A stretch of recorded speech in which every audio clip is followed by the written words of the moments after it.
So at some point last year, I did a tier list on the channel. It was like the biggest games of all time, most popular games of all time or something, and I just honestly just kicked back for like 2 hours. That video was super long and chatted some shit about some games I liked, and it was pretty fun for me, honestly. Um, so it's something I'd kind of like to do a bit more of, and I thought, well, what better to do a tier list on than something I know stupidly well, which is the Dark Souls games, the FromSoft Soulsborne series, if you like. That is Demon Souls, Dark Souls 1 to 3, and Bloodborne, and this is a tier list of the bosses in those games. Which is something I think I can talk about at length, and something I'd like to talk about at length, so I'm going to do that. It's probably going to be super boring for anyone who isn't into the games, but for anyone who is, it might be just a fun time to kick back and enjoy, you know? Just something to sit back and chat about. We've got the Omori soundtrack playing, which is also very chill and very sad and very Dark Souls-esque. It's the Dark Souls of depressing video game soundtracks. So I think this is going to be a fun time. So yeah, I'm just going to stop saying so now and actually get on with it. To begin the fucking list, we have Arva, the King's Pet. This boss, let's just dump it here for a second while I talk. Arva is cool. I like Arva a lot. The first boss of the third DLC of Dark Souls 2.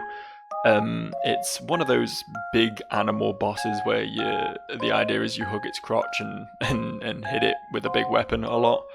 That sounded a lot more bestiality centric than I intended it to. But as much as I love Sif, I think Arva is a better fight. It has a bunch of cool magic stuff, a lot of nifty tricks up its sleeve to sort of keep you off it. It's fun how it's invisible the first time you run into it as well. That's a really fun twist.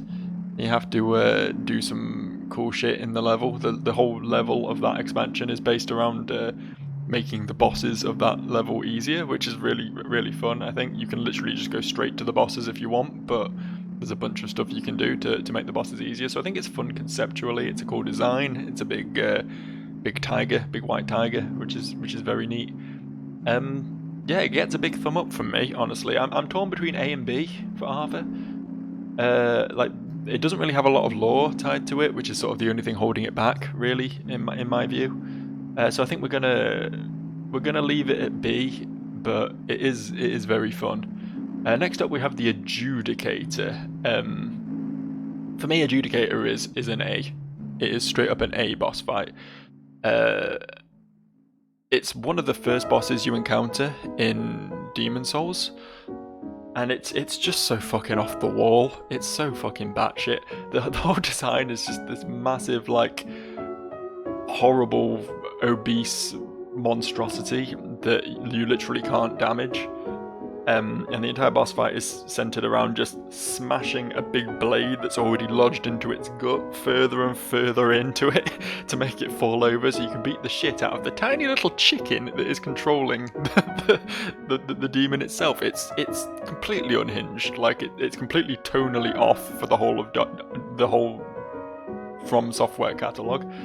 But I straight up love it. It has an amazing. It's like possibly my favorite soundtrack as well. Its theme tune is really cool. I love how when you first come into the boss fight, you're above it, and it smashes all the flooring around you, and you have to race down to the bottom before it collapses the floor underneath you. It's really cool. It's really cool, and I like a lot of Demon Souls bosses because they're kind of cool gimmick fights, which a lot of people are against. But I think this one's got a very good gimmick at the very least. So yeah, that's a straight up A for me. Blue Smelter Demon. I think that's an inarguable F, right? That's an inarguable F. I don't think Smelter Demon's like the coolest boss anyway. I think it's fine.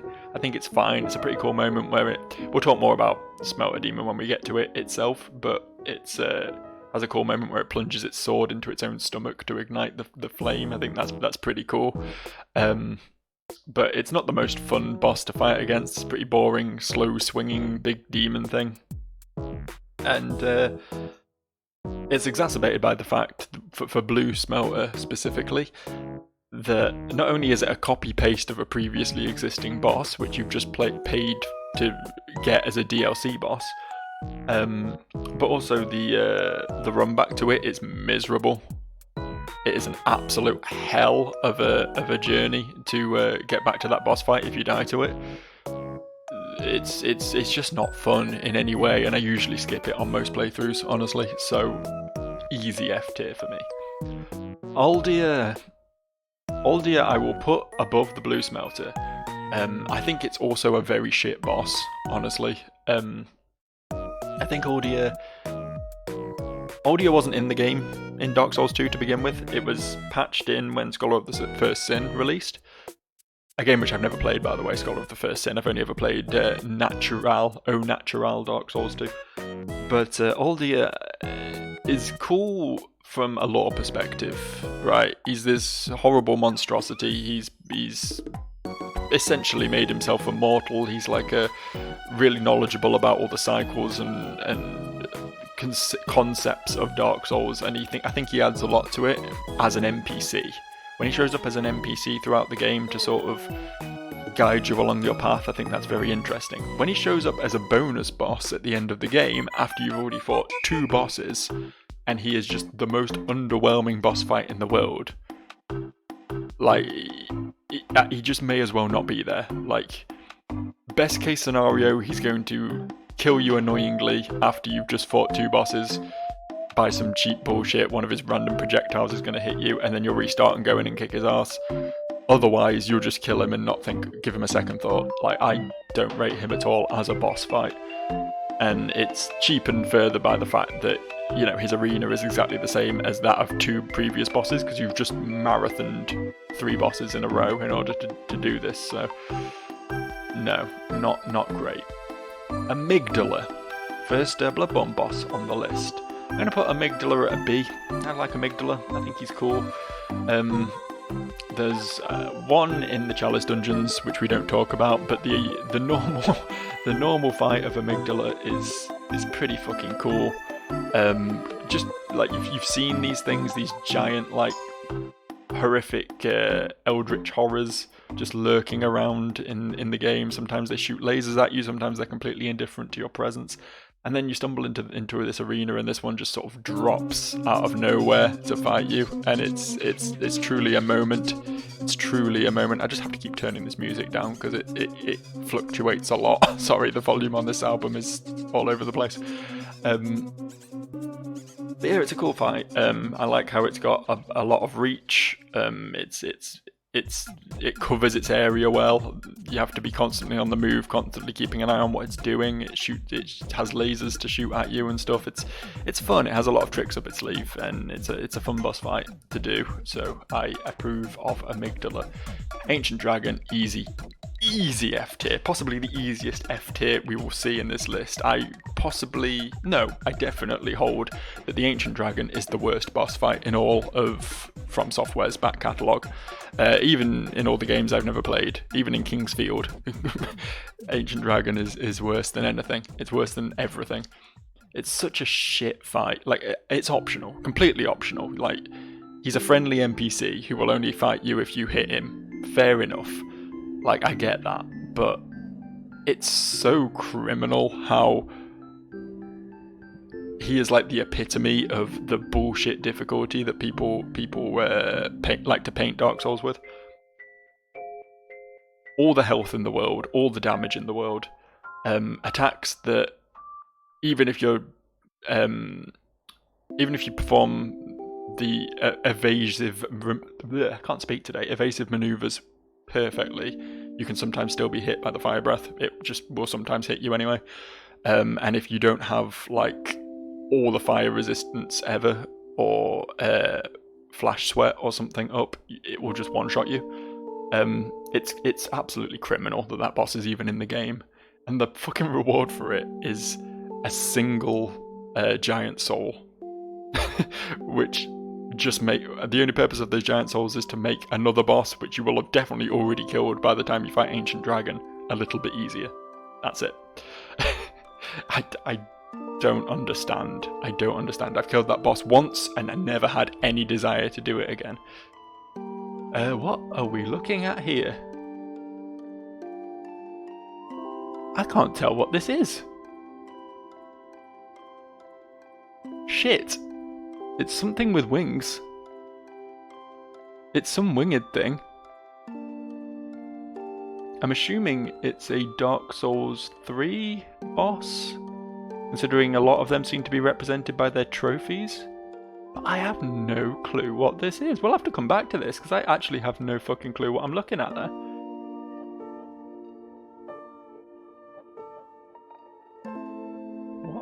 What is that? What is it? Whatever. Armor Spider. Armor Spider I think is our first C. It's a fine boss. It's okay. It's a very much welcome to Demon Souls moment. Probably one of the least gimmicky fights in the game, I would say. One of the less gimmicky ones anyway. It does have a little bit of gimmick. Shoot shit at you as you run up a hallway towards it, and then you get up at it, you hit it a few times, and it knocks you back, and you start over again. It's a fine boss. It's fine. Fairly unique in that aspect. The sort of fighting forward and then running back, do the hokey cokey and turn around sort of mechanic is different. It's fun. It's fine. Not a great deal to get excited about with it. It's not particularly difficult once you know what you're doing with it, and it's just sort of there. It just exists.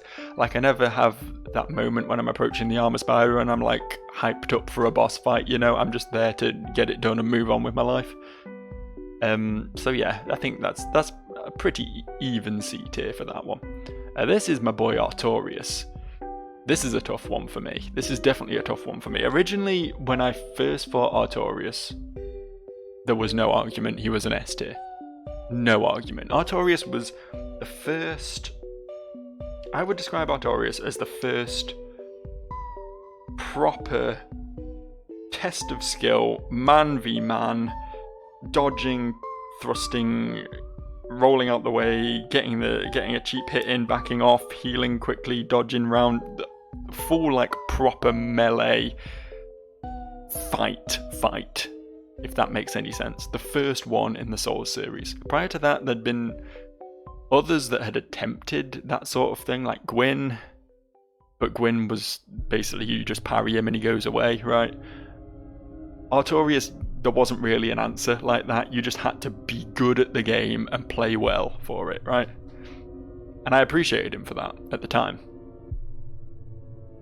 These days, I'm less about those sort of fights because Bloodborne and Sekiro in particular are absolutely rammed full of them. And Dark Souls 3 definitely upped the ante on those a lot as well. So I've come to appreciate the slightly more gimmicky, slightly more distinctive fights more than the ones that are just like a pure test of skill sort of thing. However, this is Artorias. He's iconic as fuck, right? He's one of the faces of Dark Souls 1, possibly the face of Dark Souls 1 to some people. You know, partner of Sif, everyone's favourite doggo. He's got a bunch of lore, being one of Gwyn's knights, being corrupted by the Abyss and all that. He's got a very cool design, even if his ankles are upsettingly skinny. His movesets are fun. I love the slime pockets, how he just hurls a bunch of slime out of his pocket at you sometimes. That's hilarious to me. You know, he moves well, he's super well animated, he's just good, right? He sort of exemplifies what you want from one of those proper mano a mano boss fights. So yeah, I think I'll leave him in S. But I'm just saying I'm less enthralled by what he does than what I once was. Asylum Demon. Asylum Demon is... I'm going to put him in C as well. Very much a welcome to Dark Souls fight. You know, he's the training wheels. There's nothing particularly interesting about the fight, but he is an intimidating presence for new players. He teaches you how to play the game properly.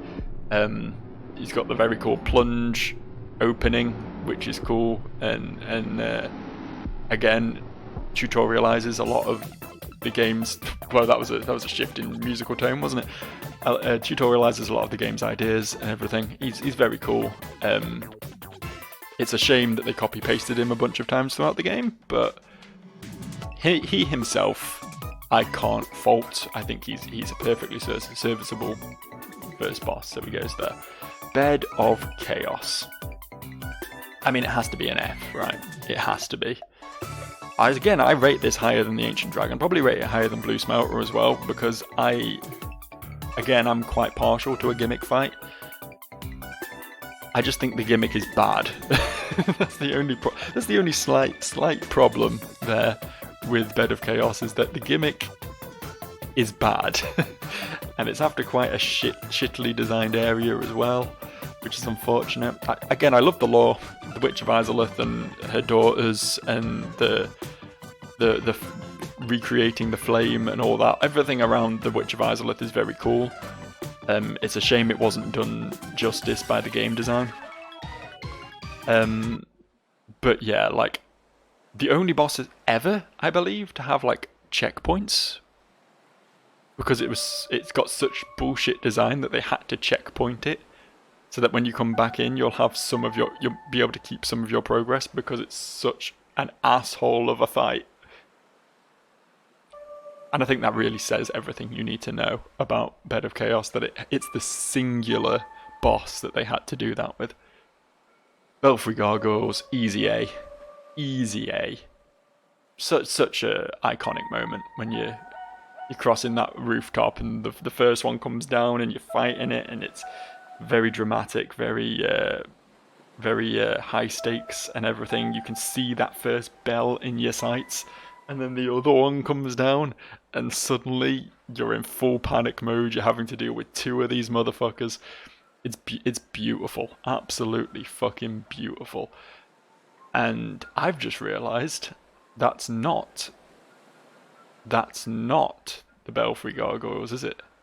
That's the Dark Souls 2 Gargoyles, who, honestly, I still enjoy as a fight. I'm going to put them a bit lower down, on the basis that they are heavily cloned from Dark Souls 1. But obviously in the case of this fight, there's 5 of them, 6 of them. You fight a bunch of the fuckers. It's quite unique in that aspect. There's a few bosses where you do fight a bunch of dudes, but like it's very rare that all of the dudes are like boss level dudes, you know what I mean? They're all like challenging in their own right. So it's very fun fight for managing numbers, you know? Very fun from that perspective. But it's not as good as the original, the Dark Souls 1 version, which of course goes in A, as previously mentioned. Don't know what this is either. These are clearly in alphabetical order, right? So this is something beginning with a B, and that's something beginning with an A.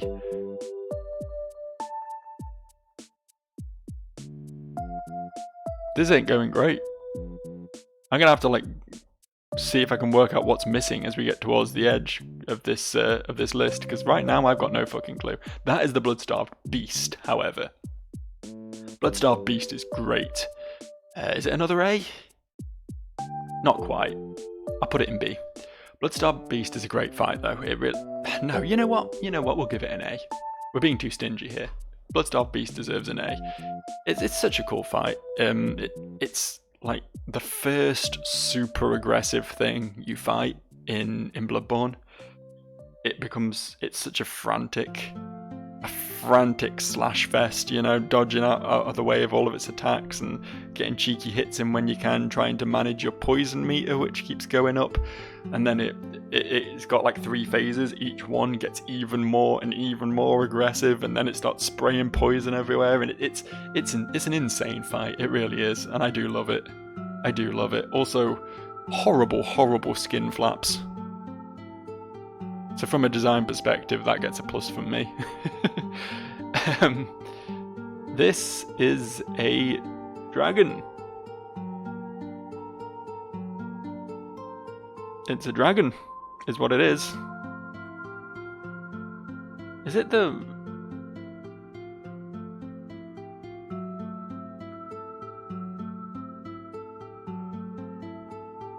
It looks like it's on the bridge from Dark Souls 1. It's the bridge wyvern, is it? Oh no, it says in tiny little text down there, blue dragon. It's the Demon Souls one. It's the Demon Souls one. I don't even consider this a boss, so this has to go in F tier. Both the dragons from Demon Souls, they can't count. Like, there's no fight there.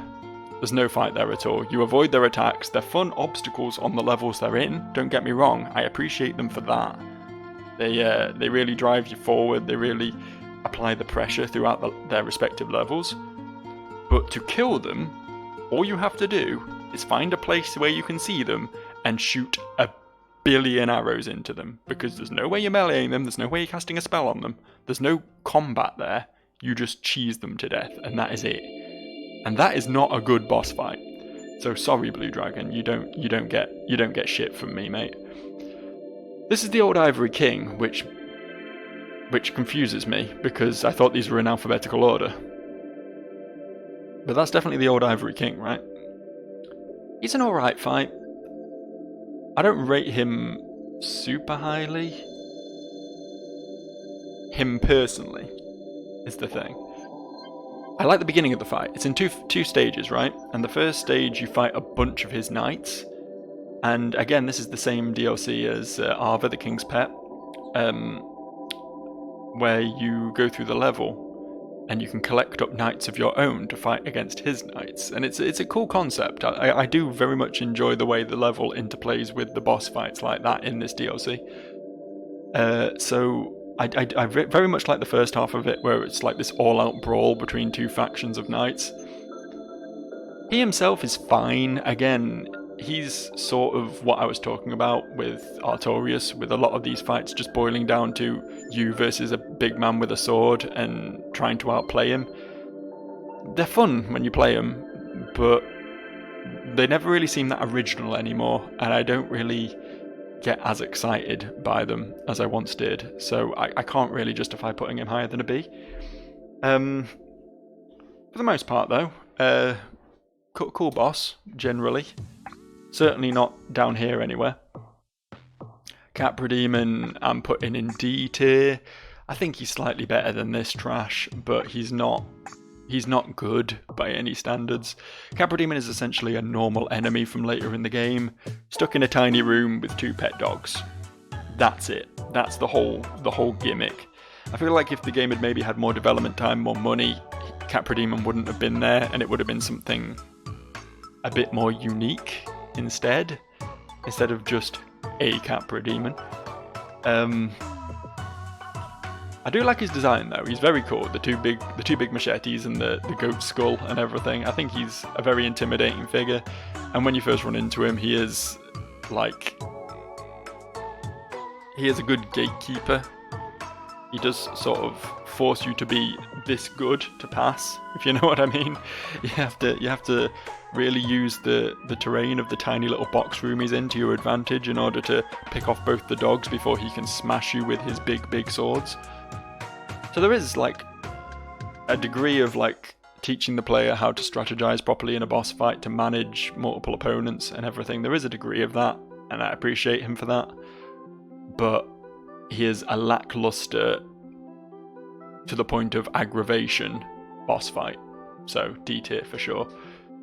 This is Ceaseless Discharge, correct? I'm going to give Ceaseless a C. Ceaseless Discharge is cool because he's a boss that is incredibly difficult but doable if you fight him the old-fashioned way. You can lure out his he's a very big man, and you can lure out his big man slams and punch his hand when he does it and slowly whittle him down in the good old-fashioned Dark Souls means, or you can do what most of us do. Lure him to the edge of a cliff and watch him fall. And I think it's fun that there's that sort of cheese strategy. Like, you come across this guy and he's like this almost insurmountable challenge to overcome. But if you think about the terrain and think about possible strategies, you can piece something together to overcome him. But then you can also just fight him straight, and it's really like rewarding to overcome him that way. So did I just say the word overcome like 3 times while talking about this guy? I need a bigger vocabulary, man. Jesus Christ. Celestial Emissary. It's gonna be a D. It's gonna be a D. I like the Celestial Emissary design. I do. I think he's cool. Big weird like fucking fungus sea urchin thing. He's neat, and I quite like the original the concept of the first half of the fight, where you're just thrown into a room with a bunch of these little dudes, and you have to work out which one is the boss, and sort of pick him out of the rabble and beat him up a bit, and then he explodes into this bigger creature. But the bigger creature isn't really much of a fight. There's not really anything to it, you know.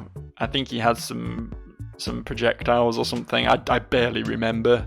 It's usually over pretty quickly at that point, but there's some upsides to the fight. And as I say, I do really like his design, but that's about as far as it goes, really.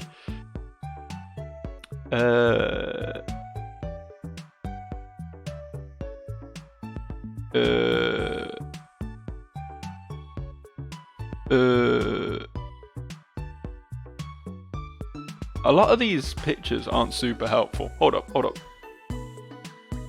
Zoom the fuck in. I think this is Centipede Demon, right? Is it? That's Calamite. Now that we've zoomed in that far, we can see that's Calamite. And that is also some sort of dragon. Oh, that's the Ancient Wyvern. Okay, zooming in's helped. I don't know if this is Centipede Demon or not. That looks like his big centipede arm. I can't really see what else is going on in this picture. We're going to assume that's Centipede Demon until proven otherwise. Now, let me zoom back out. Get our camera sorted. Sort this motherfucker back out. There we go. Right, okay, so now that we've cleared these things up a bit, this soundtrack has a lot more ups and downs than I thought it did. Jesus Christ, I thought it was just all sad piano music. This is pretty wacky, honestly. Ancient Wyvern is a D-tier fight. Again, it's nice that they're trying something different with it. I do sort of appreciate the concept. I just think like the level that you have to complete with the Wyvern attacking you, like, it doesn't feel like a boss fight. It feels like any other level where there's a big threat, like Yahagul in Bloodborne, where you've got the big amygdala-like creatures shooting the lasers around all over the place. It feels like that. But it's a quote-unquote boss fight. And the only sort of boss fight that really exists is plunging the fucker from the top of a rooftop. That's all you do. The rest of it is just doing a level, only there's a few places you can't stand or you'll get fire breathed on you. It was a cool concept, but I think it could have been implemented better. They could have made him like a more present threat, had him actually follow you through the level, could have had the boss literally constantly attacking you the entire time, maybe even got rid of all the enemies from the area and just literally had it be like you have to navigate this big area with this boss coming for you until you get a chance to fuck him up. But instead we got what we got with Ancient Wyvern, and that's a shame. Calamite's an A. Calamate's an A. I think the whole Dark Souls 1 DLC is fucking top notch, it really is. And Calamite is such a iconic, I keep saying that word, but he really is. He's such a big moment in the first game, like fighting a proper dragon. Like prior to that, you haven't really done that in that game. You fought dead dragons, you fought wyverns, you fought Seath, who is like some unholy crystal abomination of a dragon. You fought the Gaping Dragon, which is barely even anything anymore. But Calamite is a proper dragon. He is a proper majestic creature.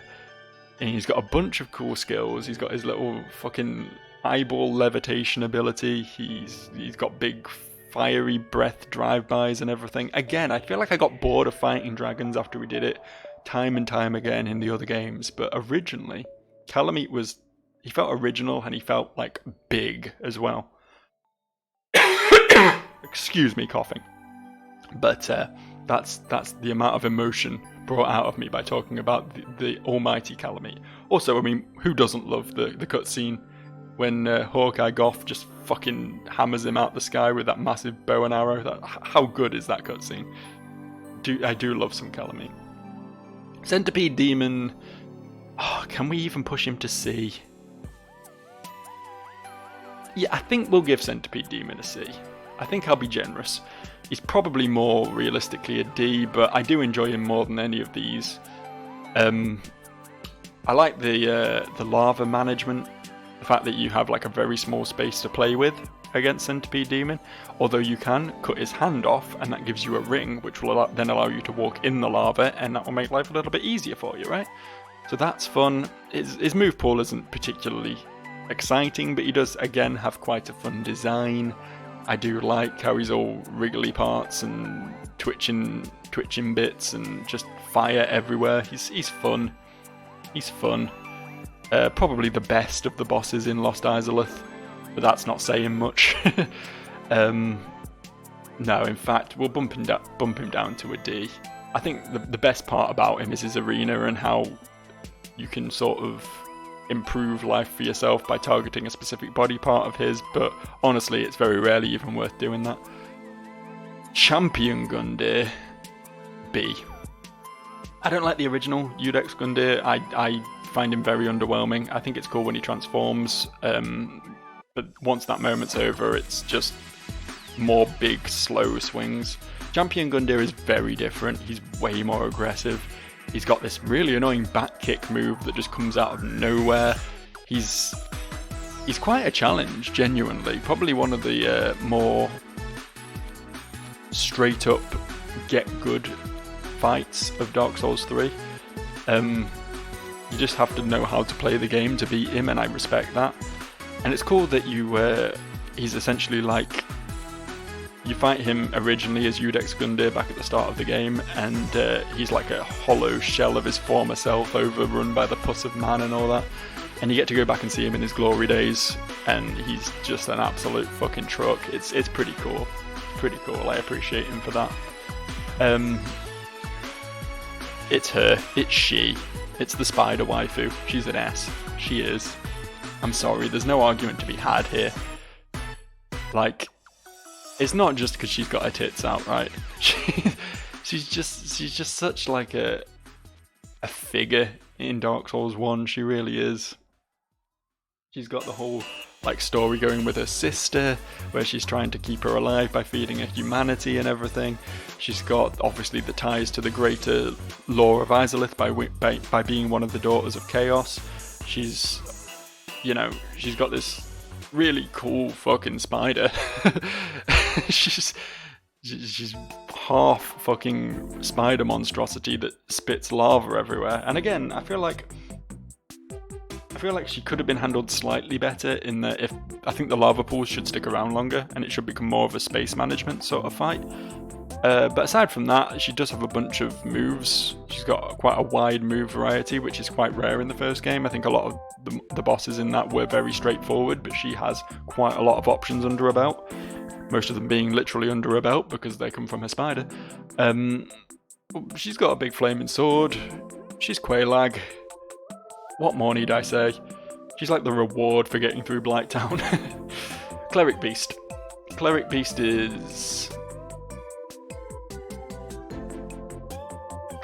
a C, I think. Cleric Beast is fine, honestly. But it's weird because you've got essentially two first bosses in Bloodborne. I didn't find Cleric Beast on my first playthrough. I ended up going straight to... what's his name? I want to call him Gehrman, but that's the other guy. Oh shit, I'm drawing a blank here. You know who I mean, the fucking werewolf hunter man. I can't believe I'm drawing a blank on his name. That's bugging the shit out of me. My brain's just switched the fuck off. I'm going to Google this while I talk. But yeah, you got the option of the two first bosses, and the other one, the one whose name I'm completely blanking on right now, is a really cool first boss. He's a really hard first boss. Like, it's brutal for a new player. No one should start with Bloodborne if you're first getting into the Souls games. Nobody should at all. It's so much harder than any of the first bosses in any of the other games.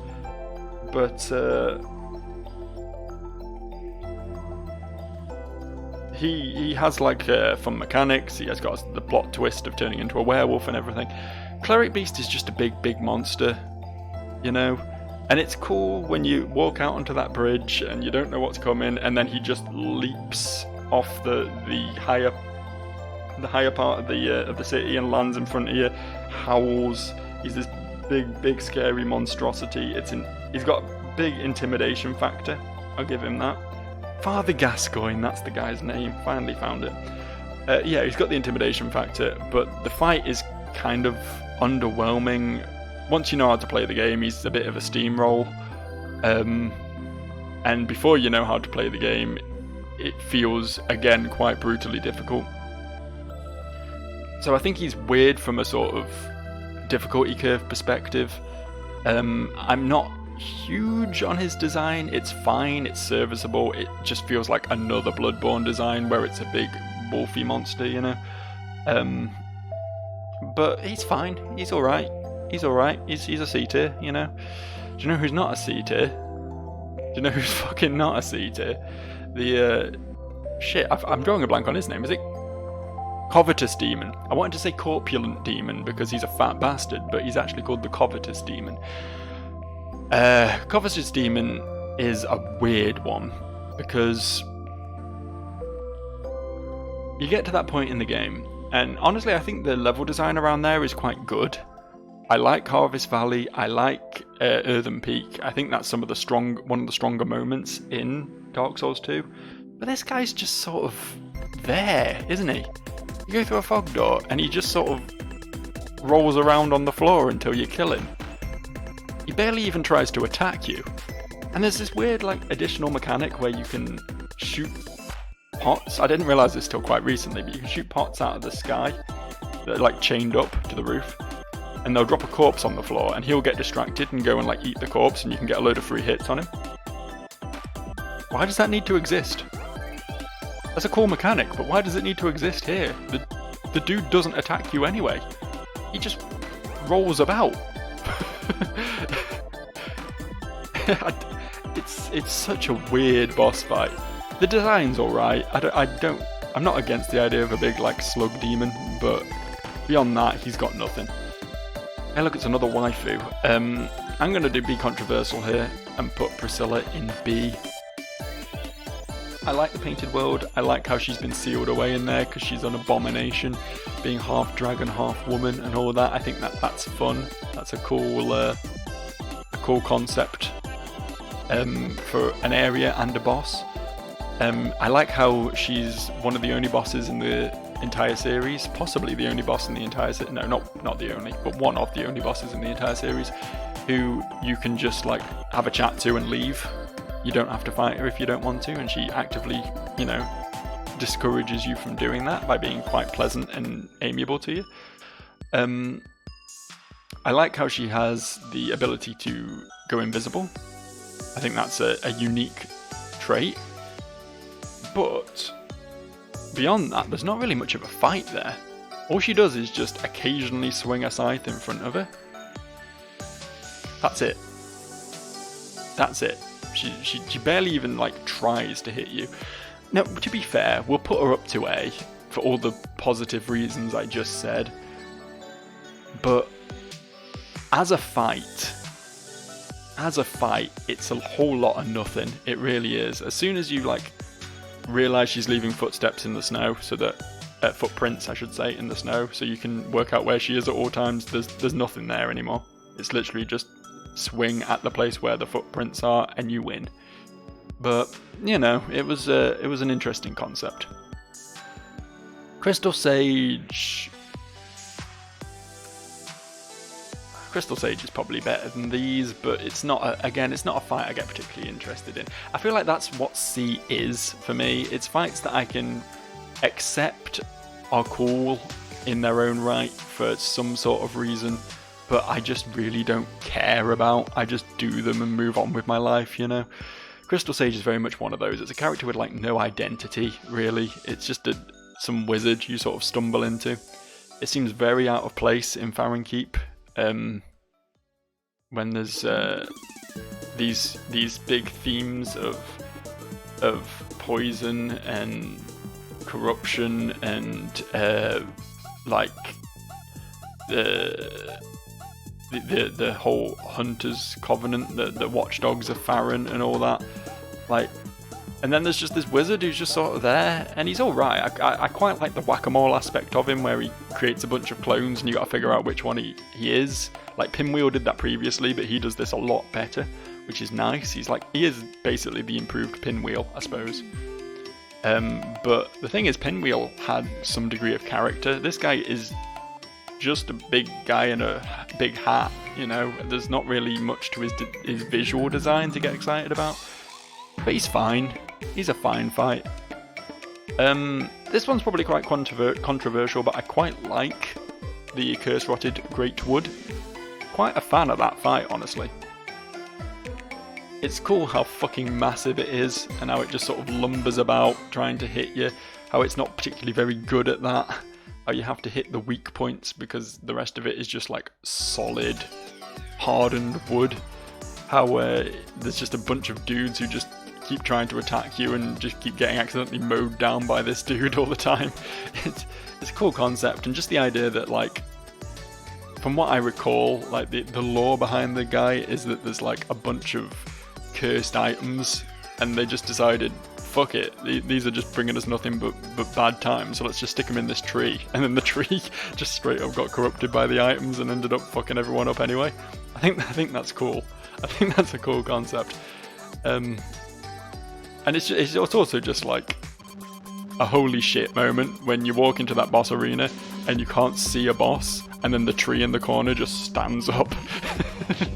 It's like, it's pretty fun.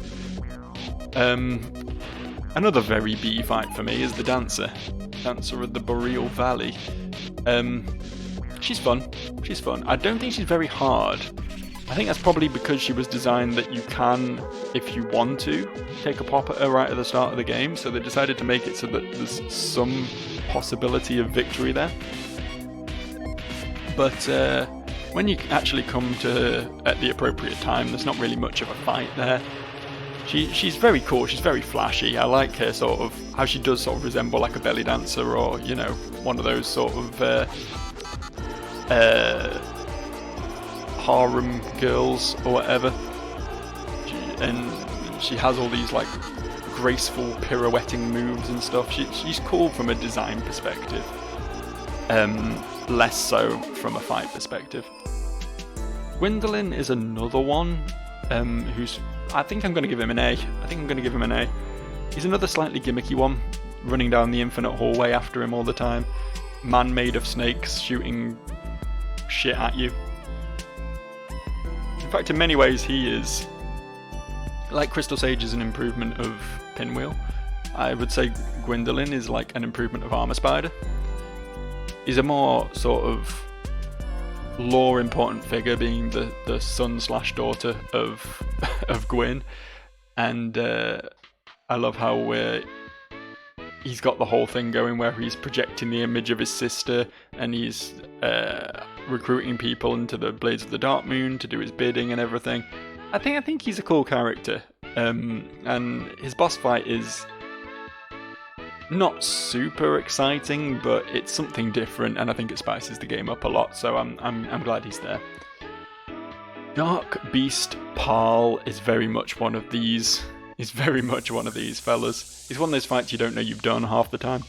I think he's another one like Dancer who is designed to be like a difficult challenge if you come to him early. But most people don't come to him early, and by the time you usually end up stumbling into this fella, he's a bit of a nothing. He's a bit of a non-entity. Again, his design's pretty cool. Big big fluffy doggo with human skeleton face.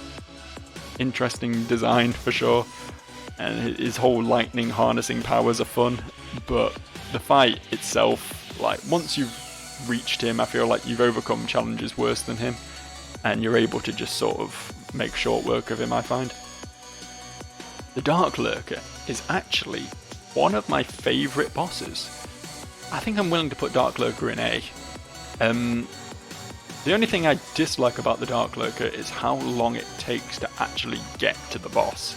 You have to max out a Covenant and then run through 3 separate areas, each full of like ridiculously difficult NPC invaders. And once you've done all that, you get to fight the Dark Lurker, and it's a bit of a miserable experience doing all that, but once you get to him, I think he's a very fun fight. He's got a lot of really interesting spells, he summons clones of himself, again, much like the Crystal Sage and Pinwheel, but a much more enjoyable fight, I think. One of the best, probably the best fight. Would I say he's the best fight in Dark Souls 2? Maybe. Maybe I would. He's got a bit of an edgelord design, he looks like he belongs on a early 2000s nu metal album cover. But he's fine, and I really do genuinely enjoy fighting him, so that's a good one. Deacons of the Deep, I'm putting at B. Most people dislike this fight, I don't know why. I think it's so fucking satisfying to run in there and just cleave through hordes of these fuckers, to just absolutely take out dude upon dude.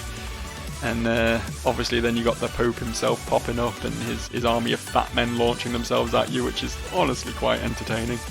I think it's a fun fight, genuinely fun, like not super difficult, not super creative, I suppose, but it's genuinely just fun to play against. So I've got no issues with the Deacons of the Deep, and you know, they do sort of set up the whole concept of the Deep and what goes on to be a fairly major plot point in Dark Souls 3, so yeah, good one. Assuming this whole fiery blubbery mess is the Demon Fire Sage, is that right? I think so. I think that's the Demon Fire Sage. E? No, we can't even justify D, he's an F. He's an F. I spoke about the Asylum Demon before, about how he's a bit of a boring fight, but is good because he tutorializes things, and he sets up as an imposing figure at the beginning of the game. And then you run into him again, like way later in the game, with maybe like 1 or 2 new abilities, and it's just like, why am I doing this again? Why are you wasting my time like this, Dark Souls? You know, I've already fought this, and this isn't really much of a step up difficulty-wise. Is this just space filler? Yes, it is just space filler. Demon of Song.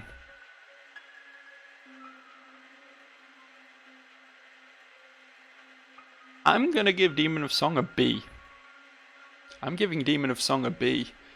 Again, probably quite controversial. I know a lot of people don't like this fight either.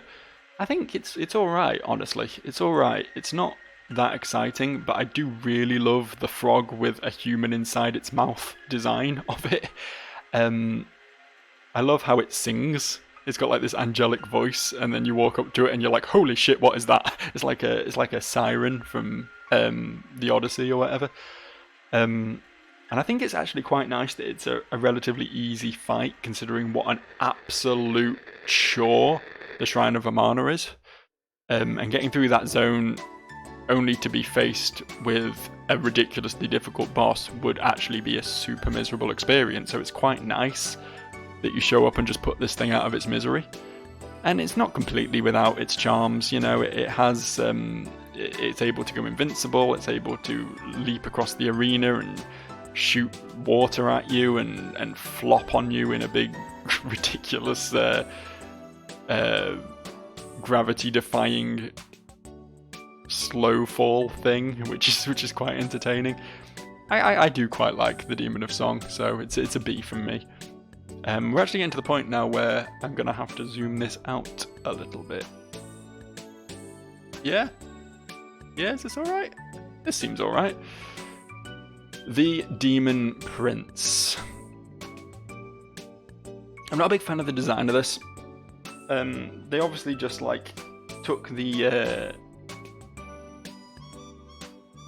gargoyle demon things, the ones that carry you up from Sen's Fortress from Dark Souls 1s. They took one of them and just pumped it full of steroids. It's just a roided out fucking monster, one of them. So it's nice that it's a callback, I suppose, but they're kind of a boring design, just a lot of blacks and reds and stuff. However, I do enjoy the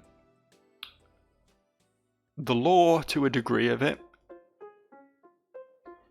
because it's the same demon prince that was apparently killed by Prince Lorien, and then he's like fabled to be reborn again from the ashes of the last demon when the last demon dies.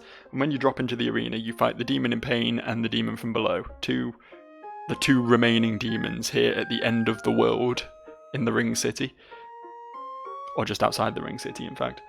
You kill them both and you're like, fuck yeah, I got over this. And then it's like, wait a second, but then something's meant to rise from these ashes, and so it does. I think it's a very cool concept, very, very fun boss fight. It's got the demon and Smo, I was about to say, the Ornstein and Smo energy, where it's two bosses that then get replaced by one bigger boss. You know, it's not that creative from that perspective, but the way the lore plays, and the fact that it all takes place in the original Firelink Shrine as well, is just such a nice nod to the first game.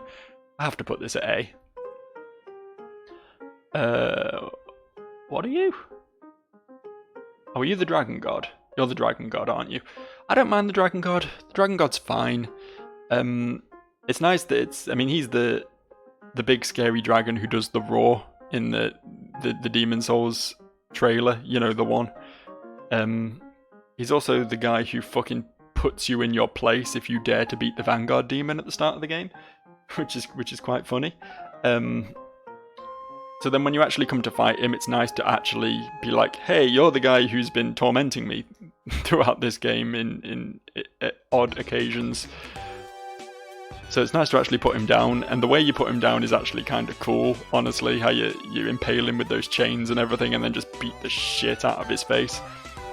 It is a stealth segment in a Dark Souls game, which is odd. It feels very out of place, but I don't hate it. I honestly don't hate it. I think I'll probably give it a C. Ugh, the Dragon Rider. I can't put him higher than that. This guy walks off the edge of his own arena half the fucking time. And even if he doesn't, all he does is just very slowly swing his halberd at you. He's a non-entity. He's a non-entity, both in lore and in combat. Like, no one knows who he is, no one cares who he is. You just show up, you kill him, and you move on with your life. Dragon Slayer armor. I'm not a massive fan of this one. I'm struggling between C and D right now, honestly. Like, a lot of what I just said about the Dragon Rider does apply to the Dragon Slayer armor as well. He just slowly swings a big axe at you, and then you hit him. He also has a Pilgrim Butterfly that shoots a load of garbage at you occasionally and just makes life miserable. And I think the only reason he's like as popular as he is because it's the armor of Ornstein, but it's not really. It's like weird warped version of the armor of Ornstein, and I don't know. I'm not super massive on this fight. I think Gundyr does what the Dragon Slayer armor does at about the same point in the game, better. So I don't really rate it much. That, I believe, is the Duke's Dear Freya. As much as I do enjoy gimmick fights, and I hate the fact that Dark Souls 2 is very short on gimmick fights and very big on dudes in armor, I can't say I enjoy this one much. I think that's probably a D from me as well. The entire fight is just running in a circle around the fucking thing, waiting for it to shoot a laser, and then hitting it in the ass. That's it. And then there's a bunch of little fucking spiders up in your shit, which sometimes just kill you when you're trying to achieve anything. I do like, not the arena per se, but the stuff leading up to the arena I think sets the tone very well. The big descent through the cobweb pit and everything, and all the little spiders. You're like, there's going to be something with many legs coming my way soon. And I do also appreciate how in New Game Plus, Freya just straight up comes out of a pit way earlier in the game and kicks the shit out of you. Just shows up and it's like, hey, I'm here this time, just for fun. That's one thing Dark Souls 2 did really well, is mix things up a bit in New Game Plus, and I appreciate it for that. But the Freya fight isn't anything to get excited about, really. The Ebrietas fight, on the other hand, is quite good. I'm going to give Ebrietas a B. It's very hard, Ebrietas, but I do appreciate the tone of it. This is another one of those fights that, you know, she clearly doesn't want to fight you, and she only does because you're so fucking determined to murder her for absolutely no reason. She's just she's one of the great ones. She's an eldritch god who's just been like captured and experimented on and left in a pit to rot, and you show up and just bully her mercilessly. And tonally, it's very cool because of that. She's also just horrifying to witness, possibly the most like unknowable design in all of in all of Bloodborne, which is pretty impressive. Attacks-wise, there's not anything that exciting going on, but she's fun enough fight. You know, she's certainly a lot better than most of these ones I put in B. Certainly a much more enjoyable fight than like the Demon of Song or the Great Wood, for example. And then she, as I say, absolutely nails the tone as well. So big fan of that one. Not a big fan of Nashandra though. I'll give her credit where it's due and put her in C. She wait, is that Nashandra or is that the other one? That's Elena, isn't it?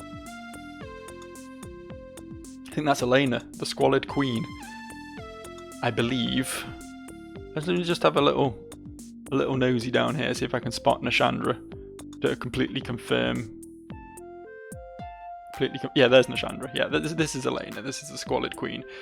One of the another Dark Souls 2 expansion boss, most of which are fairly cool, I think. I like her. I actually do like her. I probably put her up again to a B. Put her above Nashandra for sure. She's a fun one. Heavy magic user, does a lot of things you need to sort of bullet hell your way around. She summons skeletons, she can summon Velstat, she can like straight up summon an earlier game boss just for absolutely no reason. Not quite sure what that's about, but it is fun. I do also like the idea of the queens in Dark Souls 2, lore-wise. I think they're very fun, how they're like fragments of the Dark Soul. They are fragments of Manus, basically, reincarnated to sort of become the downfall of civilizations. It's fun. I like what she represents and what she does. She's not a bad boss, actually. In fact, would I be willing to put her at an A? I think I might. I actually do really enjoy that fight. She can go at A. Good job, Elena.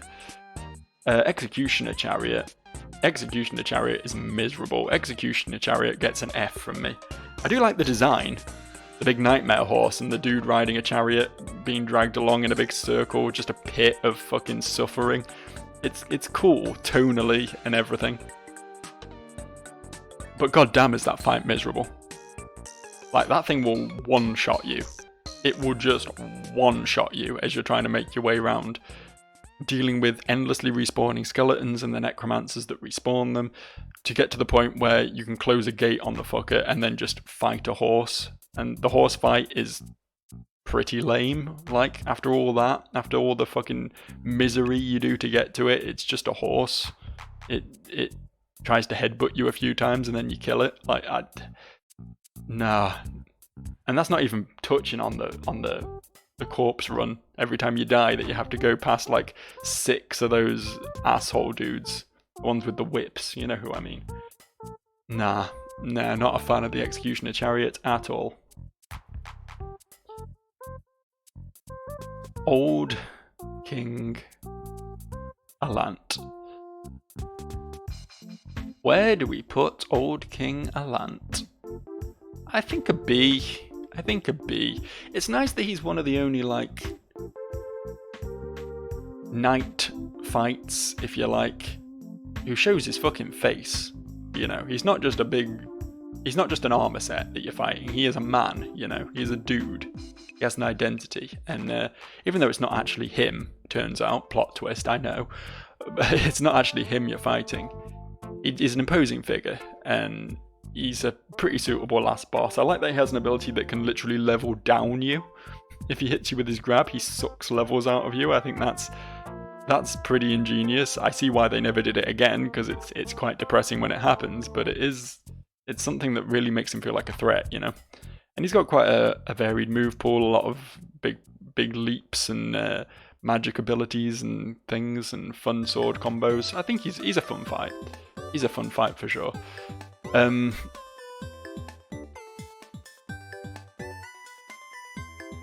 This is him, isn't it? This is Father Gascoigne. I was just singing his praises a minute ago, so I mean he's certainly better than the cleric beast. Is he a B as well? No, he's an A, right? Gascoigne's an A. Gascoigne is, as I say, a miserable first fight. If that's the first boss you come across in Bloodborne, you're going to have a miserable time. He is far too difficult to be so early in the game. Like, you get past the hump that is Gascoigne, and it honestly, the game just sort of gets easier and easier from there. It's crazy. Until you get to the DLC, obviously, but that's another matter entirely. Gascoigne's cool, though. I like how you can get a music box from his daughter to appease and ease him for a moment. I think that's fun. I like how he feels like almost like a PvP fight. It's like a hunter v hunter, but then halfway through he shifts into a full-on werewolf and just goes absolutely apeshit on you. He's cool. He very much sets the tone for the game, I think. What is this? What's this big lad? We're gonna have to do another zoom in here. I can't tell what that is. Zooming in. I've lost him. Where did I put him? Where did I put the big lad? Oh, there he is.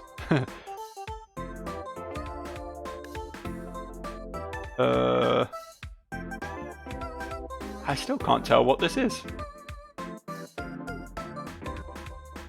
What actually is this? It looks like this is a bird face and then a big shoulder with a big claw on it.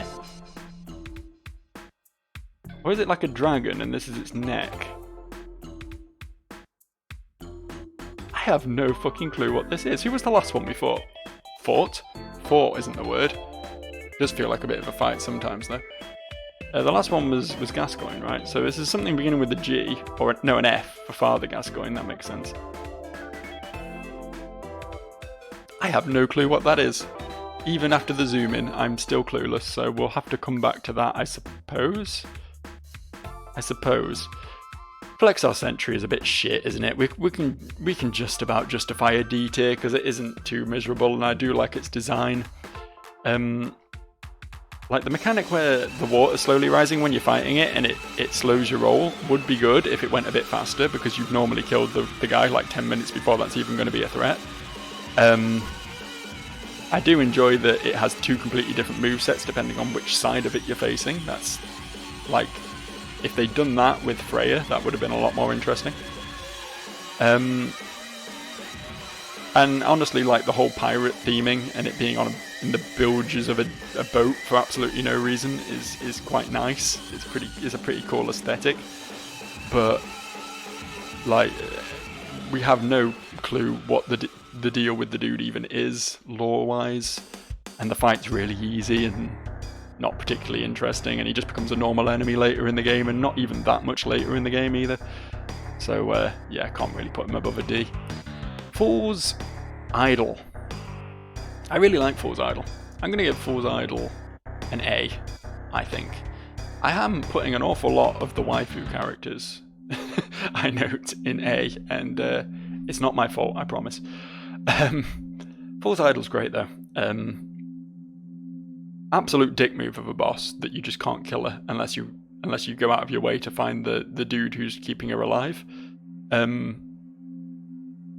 But aside from that, pretty neat. I like the whole church aesthetic, the fact that the souls of Latria are coming and worshipping her, but she's actually just like a puppet, and the real queen died years ago, you know?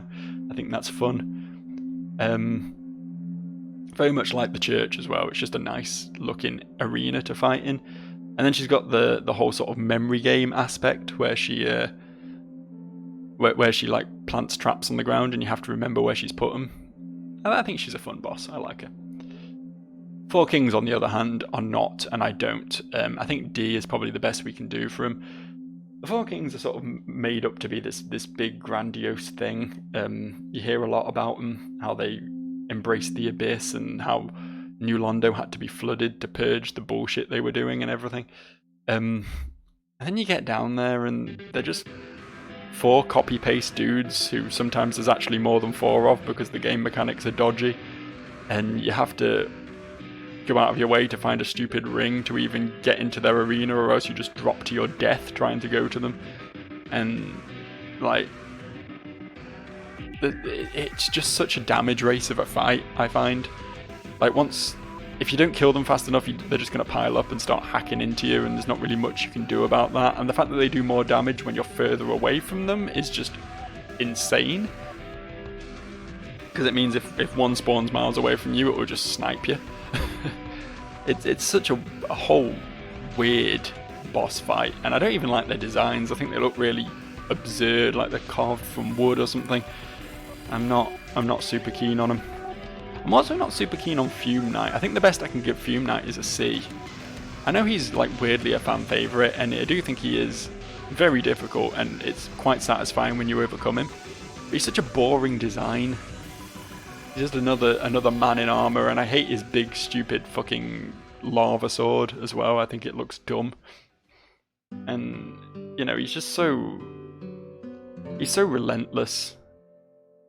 Honestly, the fight is actually kind of miserable to do because there's never any sort of respite, and if you don't have a particularly high damage weapon, you can be there for a long time chipping away at the dude, just for him to accidentally hit you with a backswing on his stupid big flaming sword that I don't like.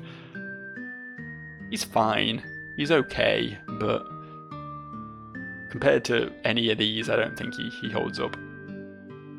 Gaping Dragon, I mean, design-wise, he's got to be at least a C. Should we just leave him at C? Like, the fight's a bit shit, right? He just slams his face into the ground and runs past you, and then you hit him in the butt a few times and repeat that for about an hour and a half. But like that moment when he comes up from the sewers and you can see his little head poking up, and then you're like, oh, that's cute, and then there's just this monstrous, gaping, salivating, flailing jaw following it up. And the fact that he's like the rotting husk of a once majestic creature, manipulated and morphed by his own hunger, is a cool concept. Like, as an early game boss, he does a good job of being like, holy shit, what is that? This is terrifying, without actually being too difficult, so I appreciate him for that much.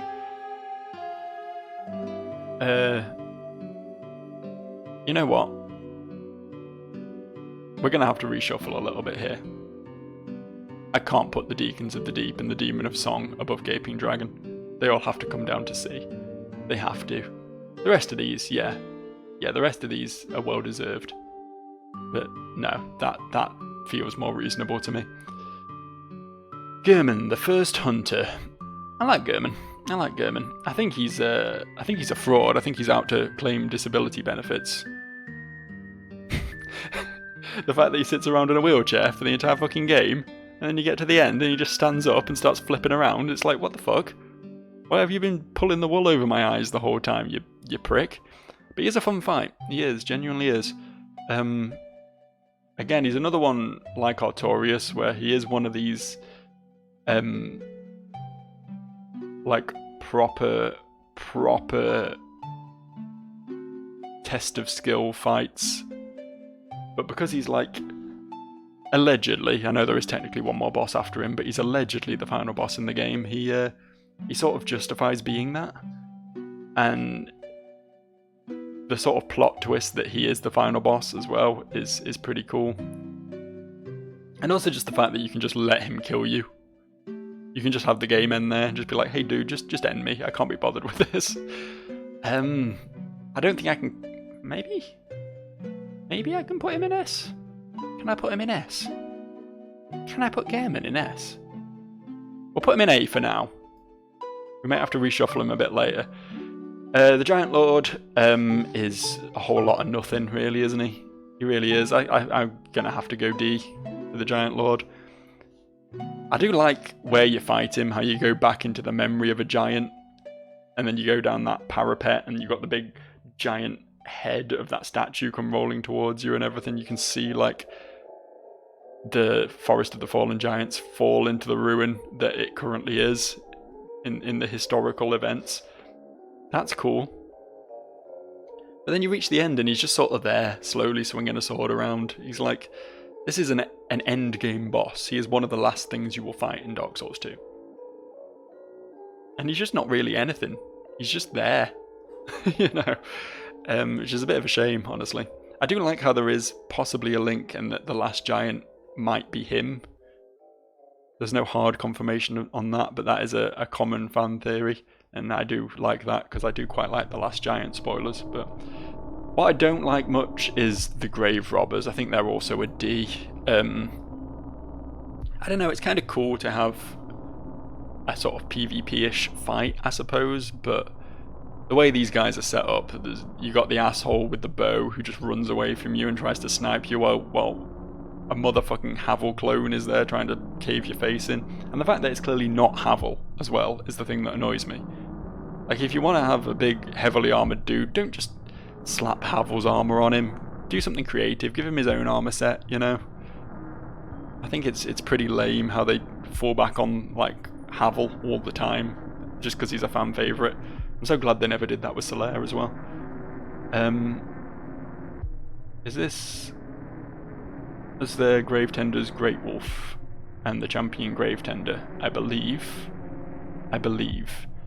I actually don't mind this fight. This is another one that gets a bad rep, but I'm willing to put it in C.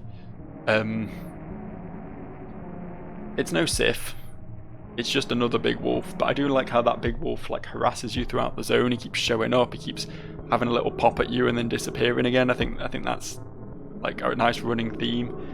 And then you eventually hunt him all the way to the gravestone that he's defending, and him and his master take you on in a 2-on-1. It's neat. It's neat. It's certainly not the best thing. Probably the worst, honestly, in the Dark Souls 3 DLCs. But those are all really good fights in the Dark Souls 3 DLCs, so it has a lot to live up to, you know? Oh, yeah, that's Sif. I thought that was like an egg or something for a second there. I was like, what is this? But yeah, that's Sif himself. That's the good boy himself. Lore-wise, hard to top Sif, isn't it? We all love Sif. We all love the loyal hound of Artorias, guarding his gravestone, literally wielding his master's sword against you. We love that cutscene where if you've met him previously by doing the DLC early, he's like doesn't want to fight you and everything. We love how he limps on low health and we feel sorry for finishing him off. We love the big fuzzy boy. He's got to be an A. Sif has got to be an A. Like, as far as like the actual fight mechanics go, Arva does it better. But as far as everything else goes, Sif is Sif. Sif goes at the top, right? Sif goes at the top. This is the shit dragon from Dark Souls 2, isn't it? I can't remember what that one's called. The something dragon. I mean, it's better than the ancient dragon because it's not a miserable fight. I also quite like how it's in like a big bird cage. I think I'll give it a C. And it like clings to the walls and climbs around and breathes fire down at you and stuff. I think that's quite cool. The actual fight is a lot of nothing, but it's fine for what it is. Gwyn, controversially, I'm also going to put in C. I don't think he's much of a fight. I think it's cool that you overcome all these challenges and reach your destination, and it's just like a withered old man, completely lost his mind, just aimlessly, endlessly guarding the first flame. I think that's neat. I think his design reflects that well. I think the final area reflects that well. But the fight itself, like, it can be quite hard, or you can parry him. Those are your two options. And, like, it feels very lackluster compared to, say, Artorias. I think, to be fair, C is probably a bit low. I'll put him up to B. I'll give him a B.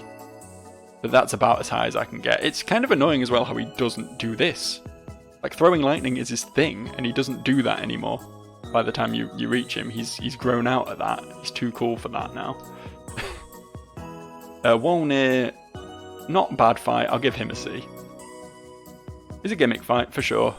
He's a race against a clock. You got to break his bangles and cast him back into the abyss and everything. It's neat. Like, he's a big, covetous wannabe. He wants to own everything. He wants to become the supreme ruler, but he's having to fight off the abyss that's constantly biting at his heels, quite literally. It's cool conceptually. I like it. Obviously, it's not a super exciting fight, but it gets the message across well, so it gets a C for that. What's this? Oh, that's the Iron Golem. I don't like Iron Golem much. I certainly don't like Iron Golem as much as any of these C's. So he's got to be a D, unfortunately.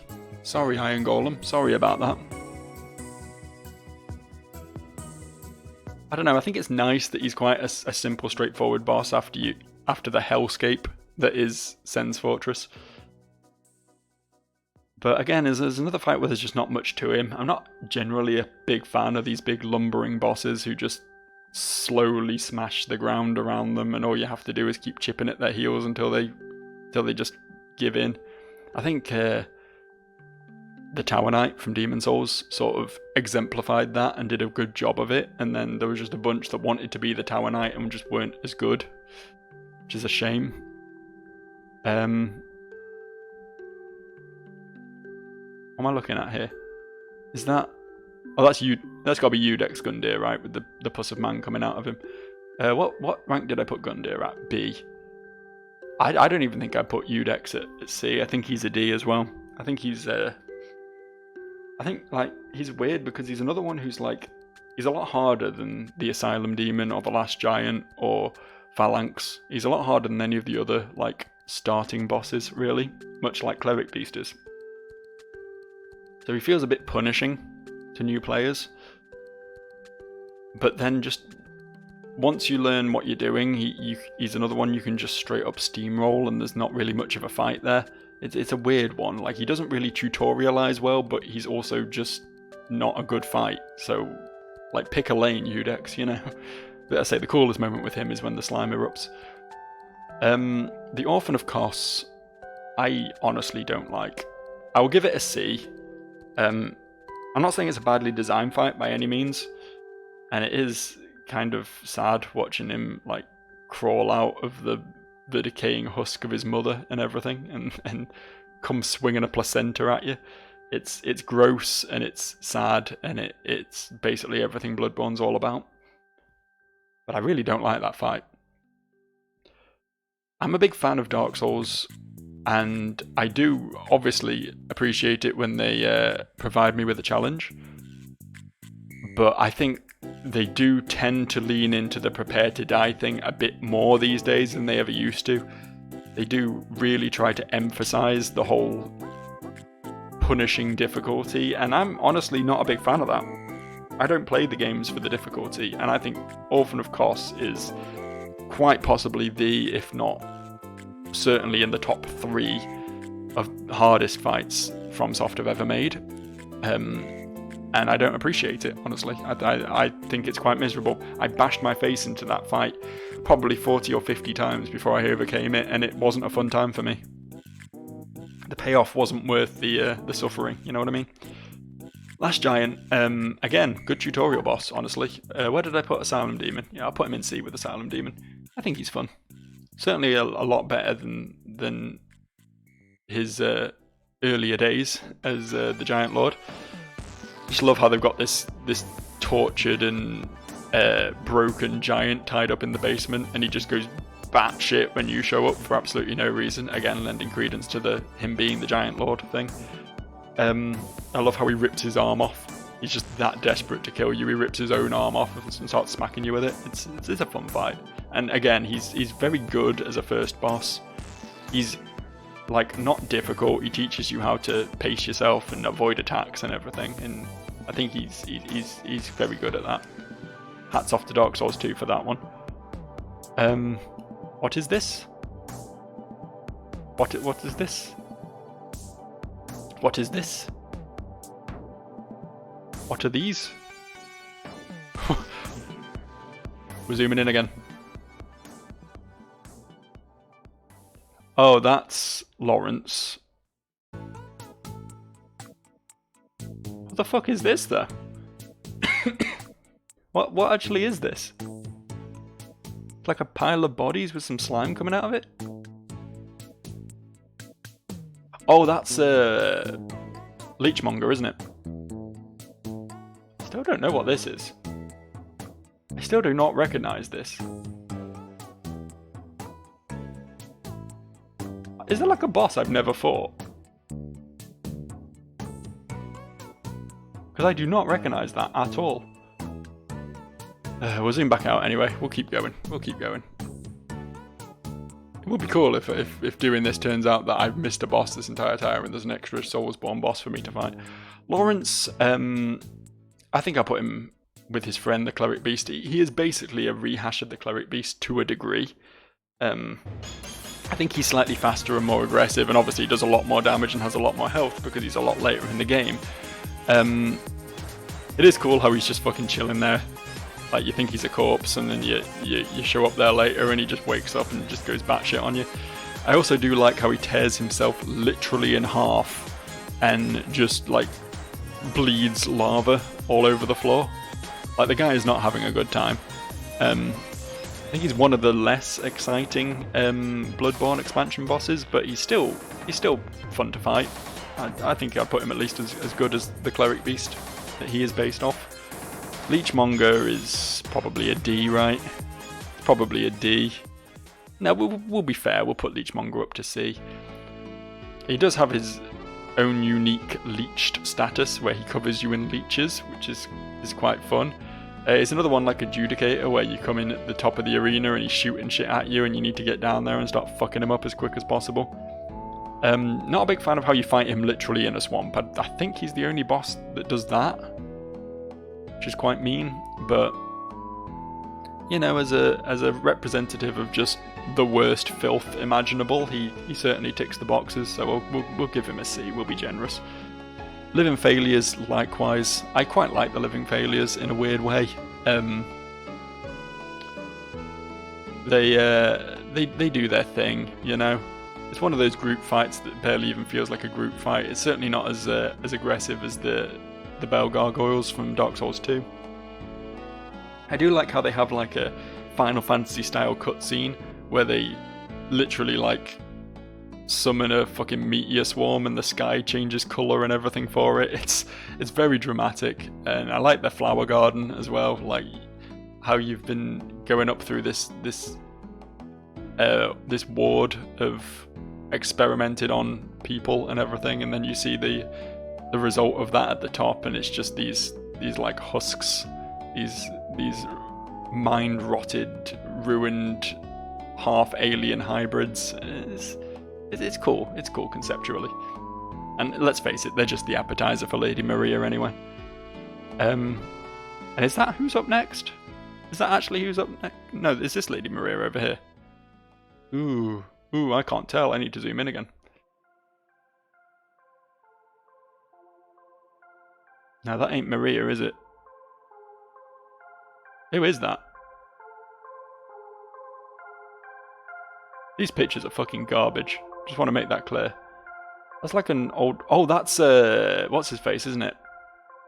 Martyr Logarius. Martyr Logarius. I believe I'm saying that right. He's cool. I like how the whole castle that he lives in is like this completely optional area that you can only find if you find a note in an already optional area and take it to a very specific point in the game and see a weird cutscene. He's very niche. He's very like classic FromSoft secret area that they put hours and hours of work into, but still don't expect 50% of their player base to ever see, you know? And he's a fun fight as well, honestly. I might even be willing to give Marta Logarius, despite the fact I forgot he existed a minute ago. I might even be willing to give him an A. He does some fun stuff. I do like the melee magic hybrid fights. I like them a lot. You know, where they have a wide variety of moves. They'll be comboing you 1 second and then leaping back to shoot lasers at you and stuff. And I think fights like that are always really enjoyable, which is why I will also give Mirror Knight an A. A very rare occurrence of a Dark Souls 2 boss that I adore. He was sort of the poster boy for Dark Souls 2 for a while, and you can sort of see why. Very cool look to him. I love how you fight him like in the rain on the roof of the castle and everything. It's a super dramatic moment, especially after going down that hallway with all the wind blowing and the statues coming alive and everything. And then he's got the ability to like straight up just summon dudes through his shield, which is cool, and launch a load of lightning at you and stuff. The fight is all over the place, and I do genuinely love it. This is a caterpillar. It's got to be a Dark Souls 3 boss, right? Which one is it? Zooming back in. Oh, fucking Aldrich. I'm in two minds on this one. Again, Aldrich is a fun lore boss. I like the way how he's literally being fed gods. You can see him chomping on Gwendolyn himself when you arrive there. How Pontiff Sullivan is basically like leveraging him and using him as like a false figurehead or whatever, and how he was literally brought back to relight the flame, and instead just decided to go around eating people instead. I think he's very cool. Obviously, Henri's got a lot of personal beef with him as well, which adds into her story, and she's a very good character. The fight isn't awful. It is what it is, I suppose. It's a lot of him just teleporting back and forth and shooting 10 ton of shit at you, but it's not awful. I might give him a B. We'll give Aldrich a B. Why not? Twin Princes is an A, right? I'm really bad at that fight. It always takes me a good few attempts, but they work so well with each other. I do love how like they're both crippled. The older brother's literally dragging himself around, teleporting and slashing you with his sword, and then going back to being this like this wreck of a man who can't walk properly and everything. And then the younger brother is even more disabled and just sort of hangs limply off his back, shooting magic and stuff. And they're like a symbiotic relationship, and it's really cool. It's a fun fight, fun characters, good lore. That basically the whole reason of Dark Souls 3 happening is because he refused to link the flame, and a bunch of nerds got brought back to do it for him. I think he's a cool character for that reason. So yeah, it's gotta be an A for the Twin Princes. I might even be willing to push them to an S. No, we will push them to an S. We've got a very limited pool of S's here, but I think the Twin Princes belong there. Yawm. What could have been A? I'll give Yawm a D. I'll give Yawm a D at least, because he's a very cool, very impressive figure. I do like his lore as well. I do enjoy the interactions with Siegward when you bring him down there, and he is there to sort of defeat his hollowed friend and everything. It's a shame that all you really do is grab the Storm Ruler and shoot lasers at him until he dies, but honestly, it could be worse. It could be worse. He's definitely not as shit as this garbage down here. The Abyss Watchers. Yeah, they're an A. Abyss Watchers are an A. I would say so. I was considering B for a second, but no, I think that they're pretty solidly A tier, right? I love how it's just a fucking fighting pit. You show up and they're already just kicking the shit out of each other for funsies, because they've all gone just a bit mental over the years. And as you're fighting, like, you're fighting the ones there waiting for you, like a bunch of others will start getting up and some of them will be on your side for absolutely no reason. They just feel like getting in a scrap, you know? I think it's fun. And obviously there's the links to Artorias and them worshipping the Great Wolf and everything, and trying to put a stop to the Abyss in his stead. So that's fun.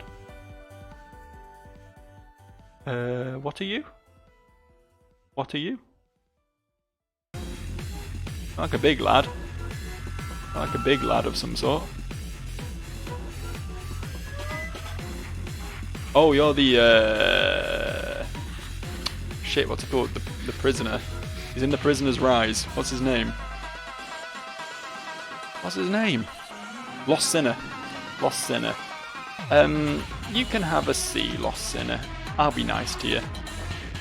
I don't love the fight. It's kind of boring once you're actually doing it. I do like how if you don't like the torches in the room beforehand, you have to fight them in the dark, and it's quite a challenging fight that way. I quite like doing that, no lock on, and just like seeing the Lost Sinner come launching out of the darkness at you. It's pretty fun. The fight itself is pretty underwhelming though. I feel like it tried to ape Artorias, but because Dark Souls 2 is a slower game, it's never quite as impactful and rapid and fluid. It's just a lot of, like, he does a flip and then just sort of stands there for a bit, sort of thing, you know. Luddenzalan. I'm sorry. As much as I love Arva, the copy-paste fight 2 Arvas after running through a quite possibly literally the worst area ever made in a Souls game is a hard no from me. A hard no from me. This is Ludwig. Ludwig is pretty dope. I enjoy the Ludwig fight a lot. I like how he sort of gets redeemed mid-fight and remembers a lot of his own humanity and starts fighting on starts fighting upright as opposed to being on all fours like a beast, like he begins. He's like the opposite of Gascoigne. Starts more bestial and becomes more human as the fight goes on. I'd kind of like to give him a B. I'd like to give him a B. I think that feels right. I like him a lot, but not like a lot, you know? Keep on zooming out. Which is making it increasingly difficult to tell what the fuck I'm looking at down here.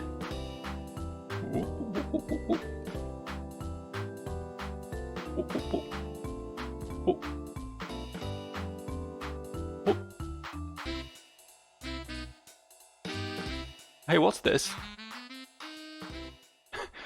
It's like a close-up of 2 hands. Am I meant to know what this is? How am I meant to know what this is? Oh, that's, shit. I know what it is. Oh, I've forgotten her name. The Demon Souls lady. The Demon Souls lady from the swamp. The Demon Souls lady from the swamp with the knight. You know the one. You know the one. You know the one, right? Is it Estrella? Is that who Estrella is? The name Estrella is coming to me.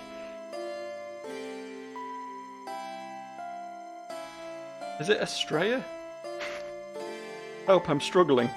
I'm struggling. Yeah, Maiden Estrella, yeah. And Garl Vinland, his name just came to me in a fucking flash right there. Garl Vinland and Maiden Estrella, yeah. They're a unique fight for sure. Fighting Garl Vinland is fucking boring, right? Like, you either fight him legit and he pounds the shit out of you, or you find some way of cheesing him and he's absolutely a non-entity. But you're obviously not going to go down into the swamp and fight him with a load of aborted fetuses launching themselves at you, are you? So you can do that, or you can just like snipe her and kill her, and then he just sort of gives up.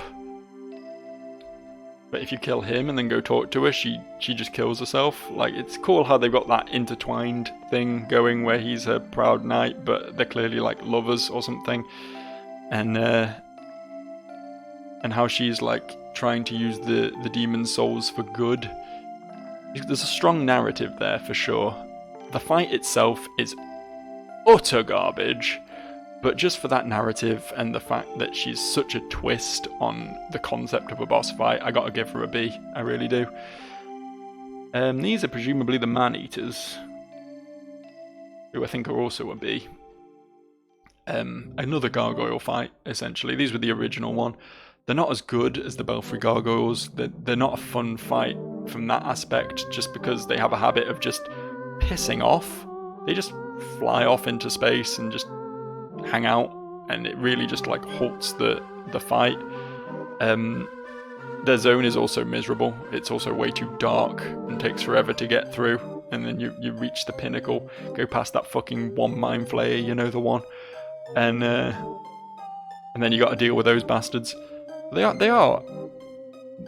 are fun because they're a gargoyle fight at the end of the day, and those fights are always enjoyable, but they're just probably the worst of the three. Manus is dope. I love Manus. Manus gets an A.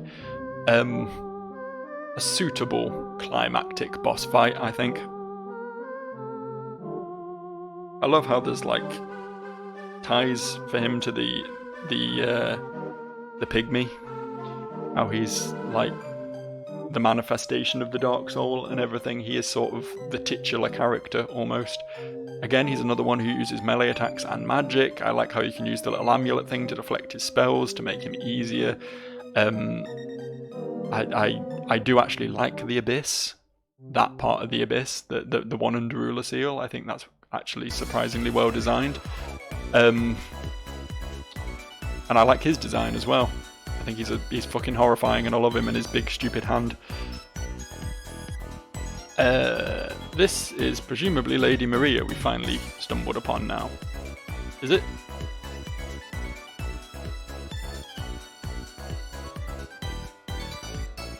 Yeah, that's Lady Maria. Cool. Cool. We're gonna get tired of zooming in and out every 3 seconds. Here we go. Lady Maria is an easy A. Yeah, she's an easy A. She is the same sort of frantic, hectic, ridiculous fight that you get from Orphan of Kos, but she's just nowhere near as brutal. You still have to be good, you still have to learn her moves and have to really focus up to beat her, but she's nowhere near as sadistic, I don't think. She's also, you know, the doll. She's also the love of Germain's life and the thing he modelled the doll after and everything, which is fun lore-wise. I love the clock tower. I love how she's been overseeing these horrible experiments, and she's just there waiting to deal with you, sort of thing. And the way it opens out into the fishing hamlet afterwards, like it's such a spectacle, that whole DLC. I'm a big fan of it, and she is probably the highlight boss-wise. Probably, yeah. So yeah, big fan of Lady Maria. I actually don't mind Murgo's Wet Nurse either. Do we B or A? I think we B. I think we B Murgo's Wet Nurse. Murgo's Wet Nurse is cool though. I like the sort of illusionary magic, the teleporting and the making the area dark and everything. I think anything like that sort of deviates, that tries to make the fight harder without just straight up hitting you for bigger numbers, you know, is always good. And the Murgo's Wet Nurse fight does that a lot, which is cool. It's not a particularly difficult fight either, but it's it's good for what it is. Miko Lash, on the other hand, is an F. Whoever thought chasing a dipshit around a hallway for 4 hours only to then get one-shot by his stupid tentacle spell would be a good, fun fight was very, very wrong about everything they've ever said or done. This is presumably mid-ear. I can't actually tell, but I know we're in the M's and there's a whole mess of horrible shit going on, so it can only be mid-ear. Mid-ear... I do like. I don't love. I think we'll give mid-ear a B as well. I think mid-ear has too much health. Genuinely, I think the fight is cool. I enjoy the franticness of his attacks. I enjoy the fact that he literally harasses you throughout the Ring City DLC, and then you knock him down that pit and deal with him later, sort of thing. I enjoy the ties he has to that one woman character whose name I'm completely forgetting right now. And I do enjoy his design as well. I think it's a good take on a corrupted dragon. So I like a lot about him. I just think he has too much health. Like, genuinely, if his health pool was like a quarter less, he'd probably be an A for me. But it just becomes too much of a gauntlet of a fight for my liking. That's literally my only major issue with him. Moonlight Butterfly, I can't realistically put above a C, but I will happily give a C to. Again, it was a fun gimmick fight. I like how it stays airborne most of the time and just shoots shit at you, so that if you're a wizard or you're carrying a bow, you can sort of fight them that way. But if you're a melee guy, you have a bit more of a sort of bullet hell sort of thing on your hands.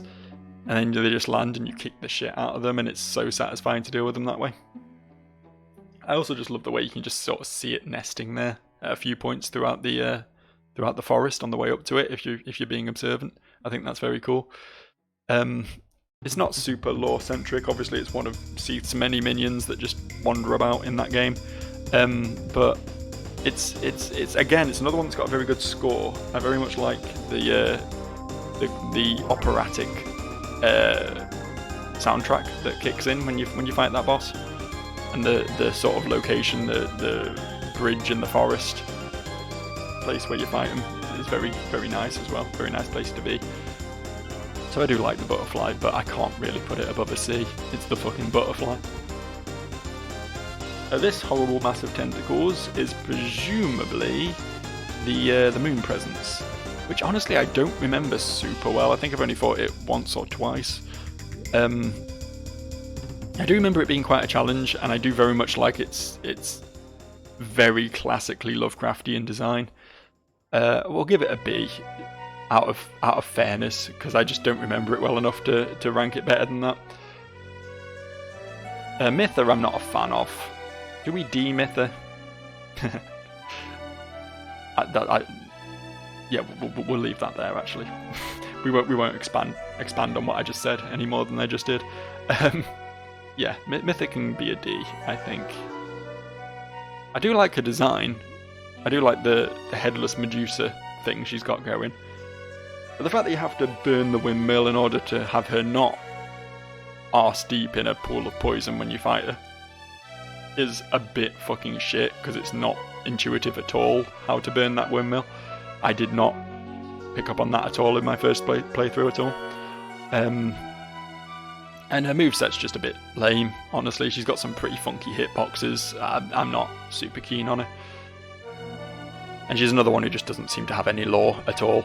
Nashandra, again, big C, big hard C. I like...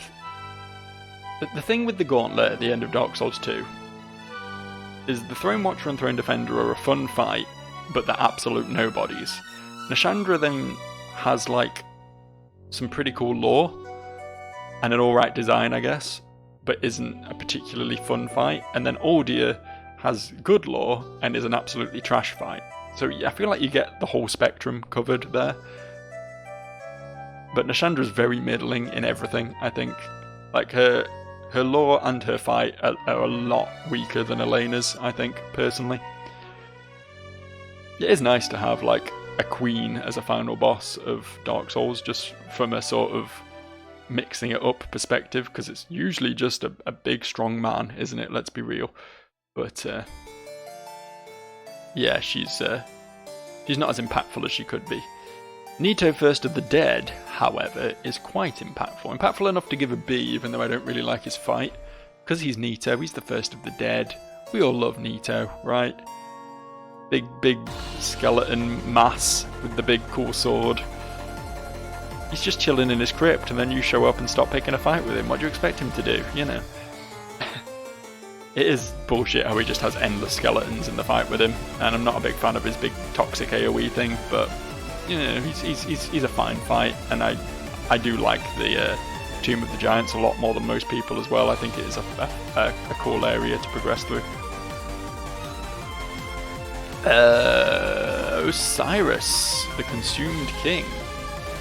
Another controversial one. I'm slapping him in A. I love Osiris. I love everything about Osiris. I love how he's like, he was just a dude. He was just the king, and then he was like, oh hey, these teachings of Seath, these are neat. Maybe I can make me into a dragon. Maybe I can make my son into a dragon. Maybe I can make everyone into dragons. Fuck it, let's just go nuts with dragons. And then he becomes what you see before you. I love how there's a baby crying in the background of the fight, and he's holding an invisible child, and then he just fucking slams it into the floor. So either he's absolutely insane and making baby crying noises for his imaginary child, or he actually has an invisible baby that he smushes in the fight. Either way, it's fucking insane, and I love it. This is Bad Ornstein. We'll give Bad Ornstein an F. Here's my take on Bad Ornstein. Old Dragon Slayer. Old Dragon Slayer? I can't remember exactly what his name is. You fight him in Dark Souls 2. They took Ornstein and they put him in Dark Souls 2 without Smo. That was it. It's the laziest, like probably the hands down laziest boss in all of Dark Souls. It's not the worst fight in the world, it's fine to do, but why is Ornstein there? You clearly just wanted to pad your game. There didn't even need to be a boss there, really, but you did it anyway, didn't you? You fucking idiots. Old Hero, I like Old Hero. Probably don't like him more than a B. Absolutely hate doing the area up to him. The area up to him is the worst part of Demon Souls. Worse than the swamp. That downward scaling through that area with all those fucking assholes shooting shit at you, it's awful. It is awful. It's like the Silver Knights on the parapets of Anor Londo, but 1,000 times worse. Completely in the darkness. Dudes coming at you as well. And then at the end you get the Old Hero, who's pretty cool, because he's blind, and you can distract him with sounds, and it's a very fun mechanic. That's all I really have to say about him. He's not particularly interesting beyond that, but I do like his hearing-based mechanics. I think that's a unique twist. Old Iron King's shit. Not quite utter garbage tier, but he's pretty shit, isn't he? He just stands waist deep in lava and very slowly swings at you like so many other big bosses in Dark Souls games. He could have been so much more interesting, and he wasn't. He was just a big man in the lava. What is this? Oh, that's the old monk, isn't it?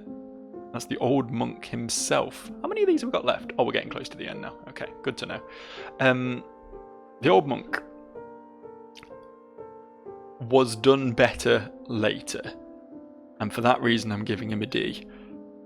It was a cool concept, like summoning in an invader to be the boss. Like it was obviously, they were obviously trying a lot of original things with the boss fights in Demon Souls, and that was a cool idea for one of them. I don't think it was executed super well though, unfortunately. It was usually a bit of a steamroll because you could heal and they couldn't, Obviously they were made a bit tougher and given some projectiles and shit, but it didn't make up for it really, so unfortunately no. Unfortunately no. I do like how the demon in question is just the yellow cloth, though. Just a yellow cloth that's attached to a corpse. And then it just possesses another dude and has them fight you. It's fucking wacky, but a lot of Demon Souls is fucking wacky. The old Demon King, there's a lot of just old kings, isn't there? A lot of just old kings in Souls games. He's very middling. It's gonna add yet another line to my C tier. He's fine. He's fine. He just sort of caps off Smouldering Lake, really. It's an area that's just sort of there, and they could have done so much more with it. It's a shame because the demon areas are always shat on by FromSoft. First Lost Izalith and then the Smouldering Lake, you know, they both could have been so much better than they were. And instead they just sort of dumped a load of the same enemy in them and topped it off with a boss that no one really cares that much about. So it's unfortunate, it really is. Zooming out. Ornstein and Smo. I mean, yeah, I know my S tier is very Dark Souls 1 centric, but what do you expect? It's like my favourite game ever.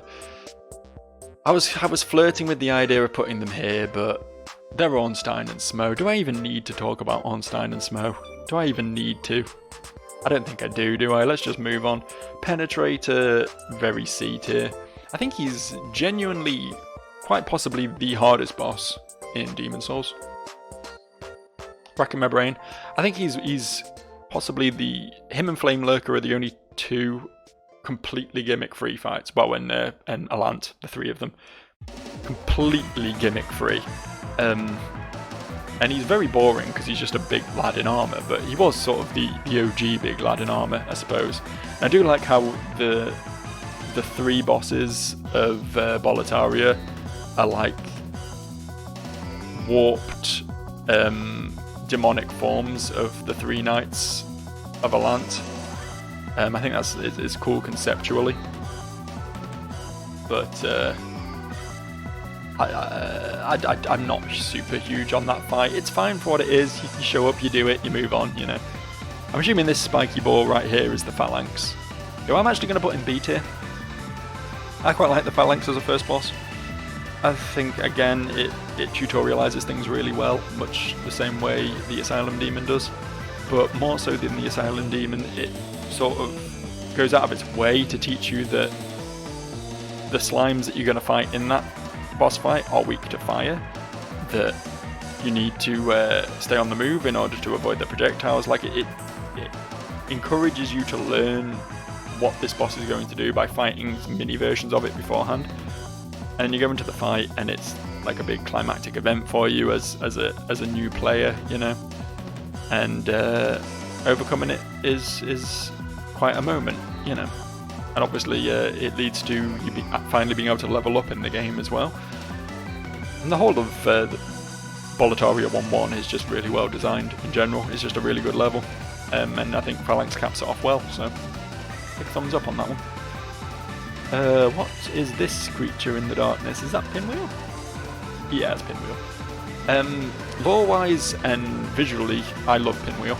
I love the whole dude trying to resurrect his family and ending up with them grafted to him. It's some serious body horror shit, and I love it.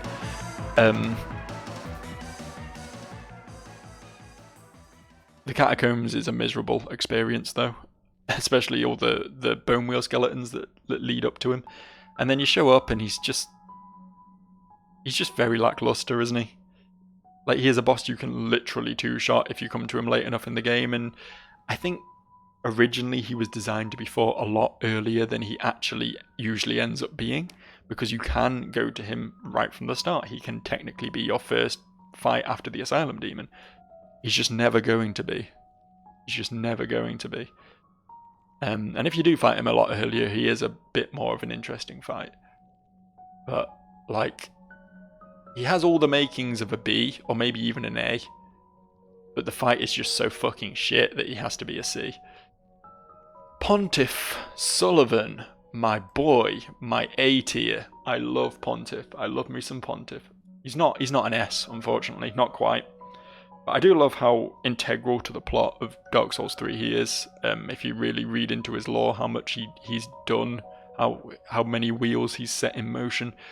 And as such, it's kind of a shame how much of an anticlimax it is to have him as like a mid-boss in the game. I think it's a bold move by FromSoft to do that and not set him up as being this big bad and making him the final boss or whatever. But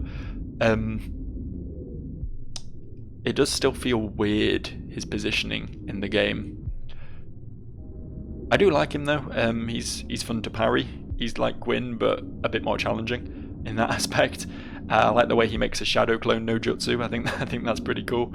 Yeah, I like the Pontiff. I do.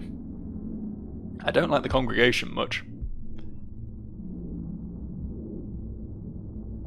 I don't think I really need to justify that one. The Congregation is a bunch of dudes in a room who you hit and then they die, and that's it. Like, the Deacons of the Deep, at least, they are constantly respawning. There's a lot of them. They have thematic reasons to be there. That's why I put those fellas so high. The Congregation are just a whole lot of nothing, really. Fight is usually over in literally seconds.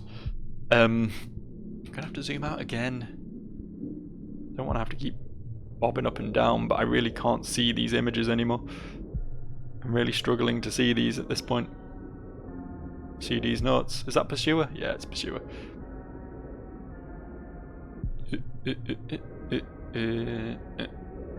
Pursuer. Pursuer. My boy Pursuer. What are we going to do with you, eh? I think we're going to put you in... No. Sorry, you don't go above C.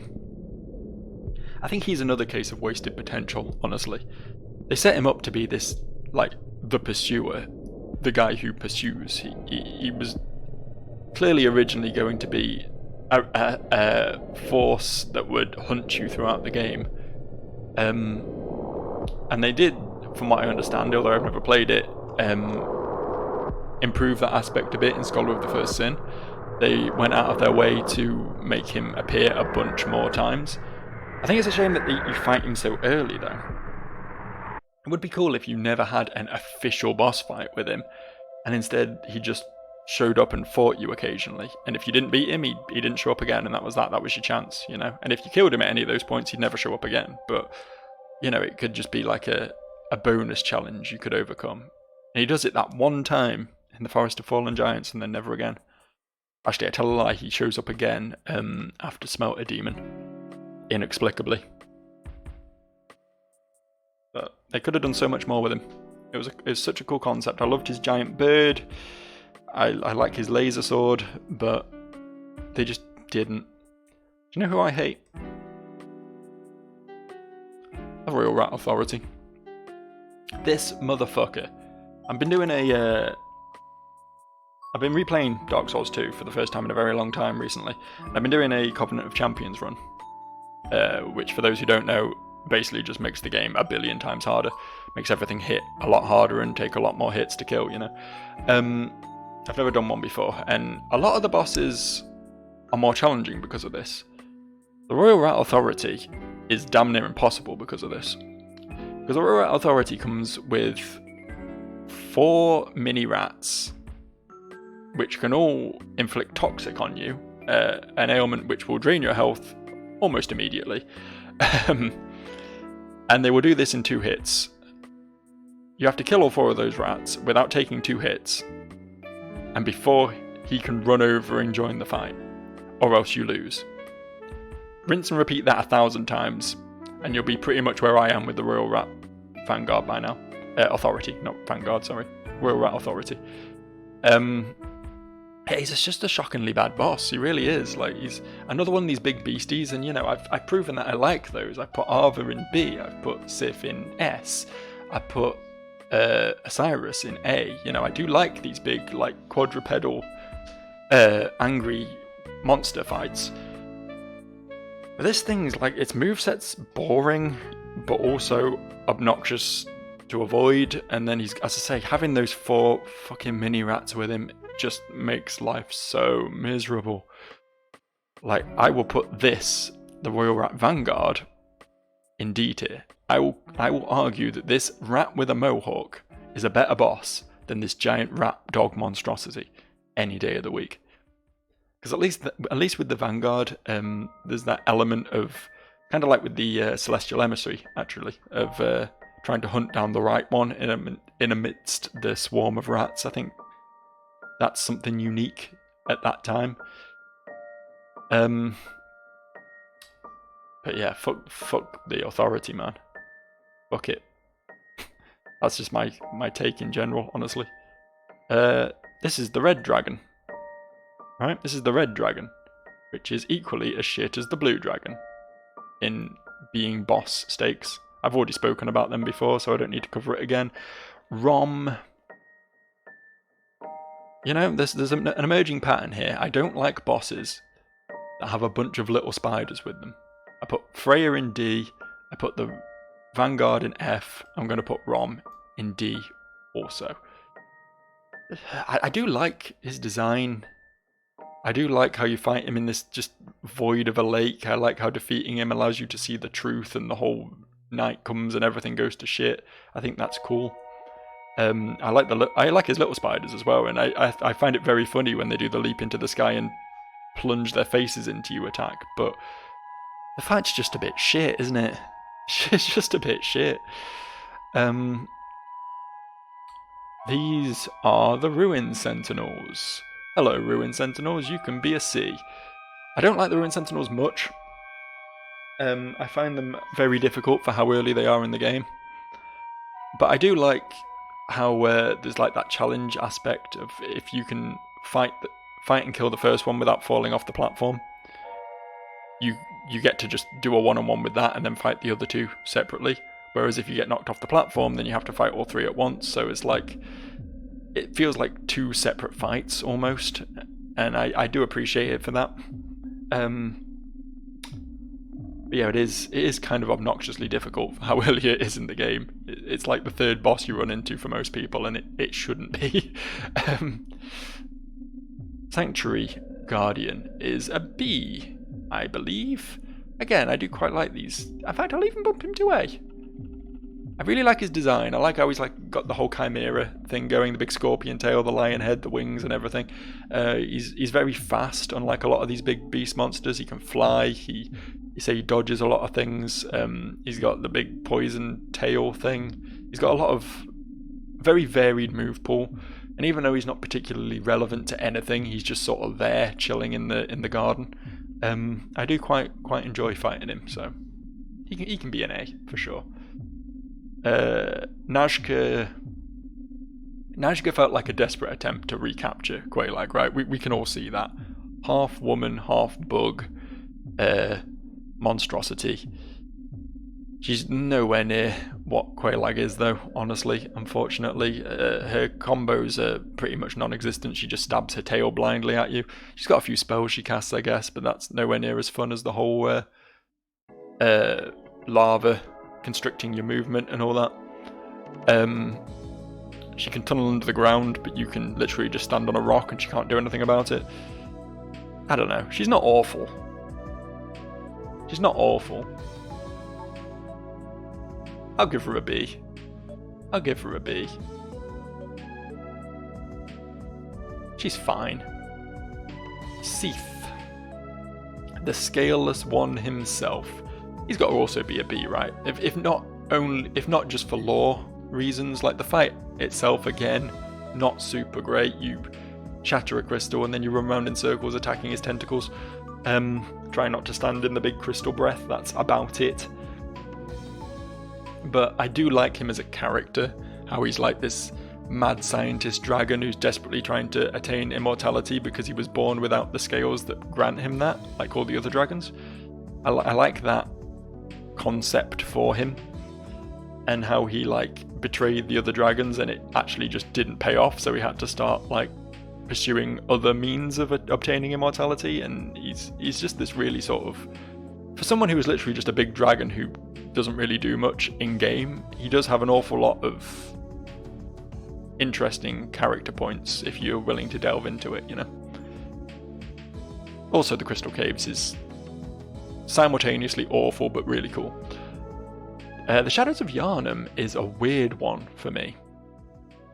I feel like I shouldn't like the Shadows of Yharnam because it's just 3 men wearing bin bags walking around shooting fireballs, but they do all have like their own unique movesets, which is fun. They each have like strengths and weaknesses. One's really good with magic, one has like mid-range sort of attacks, one's very much melee with a katana. And then killing them causes like different events to happen, and you've got like the big snakes coming up when you get down to the last one and everything. There's a lot going on in that fight. It's a lot more in depth than I expected it to be for something that initially just appears to be 3 copy-pasted dudes.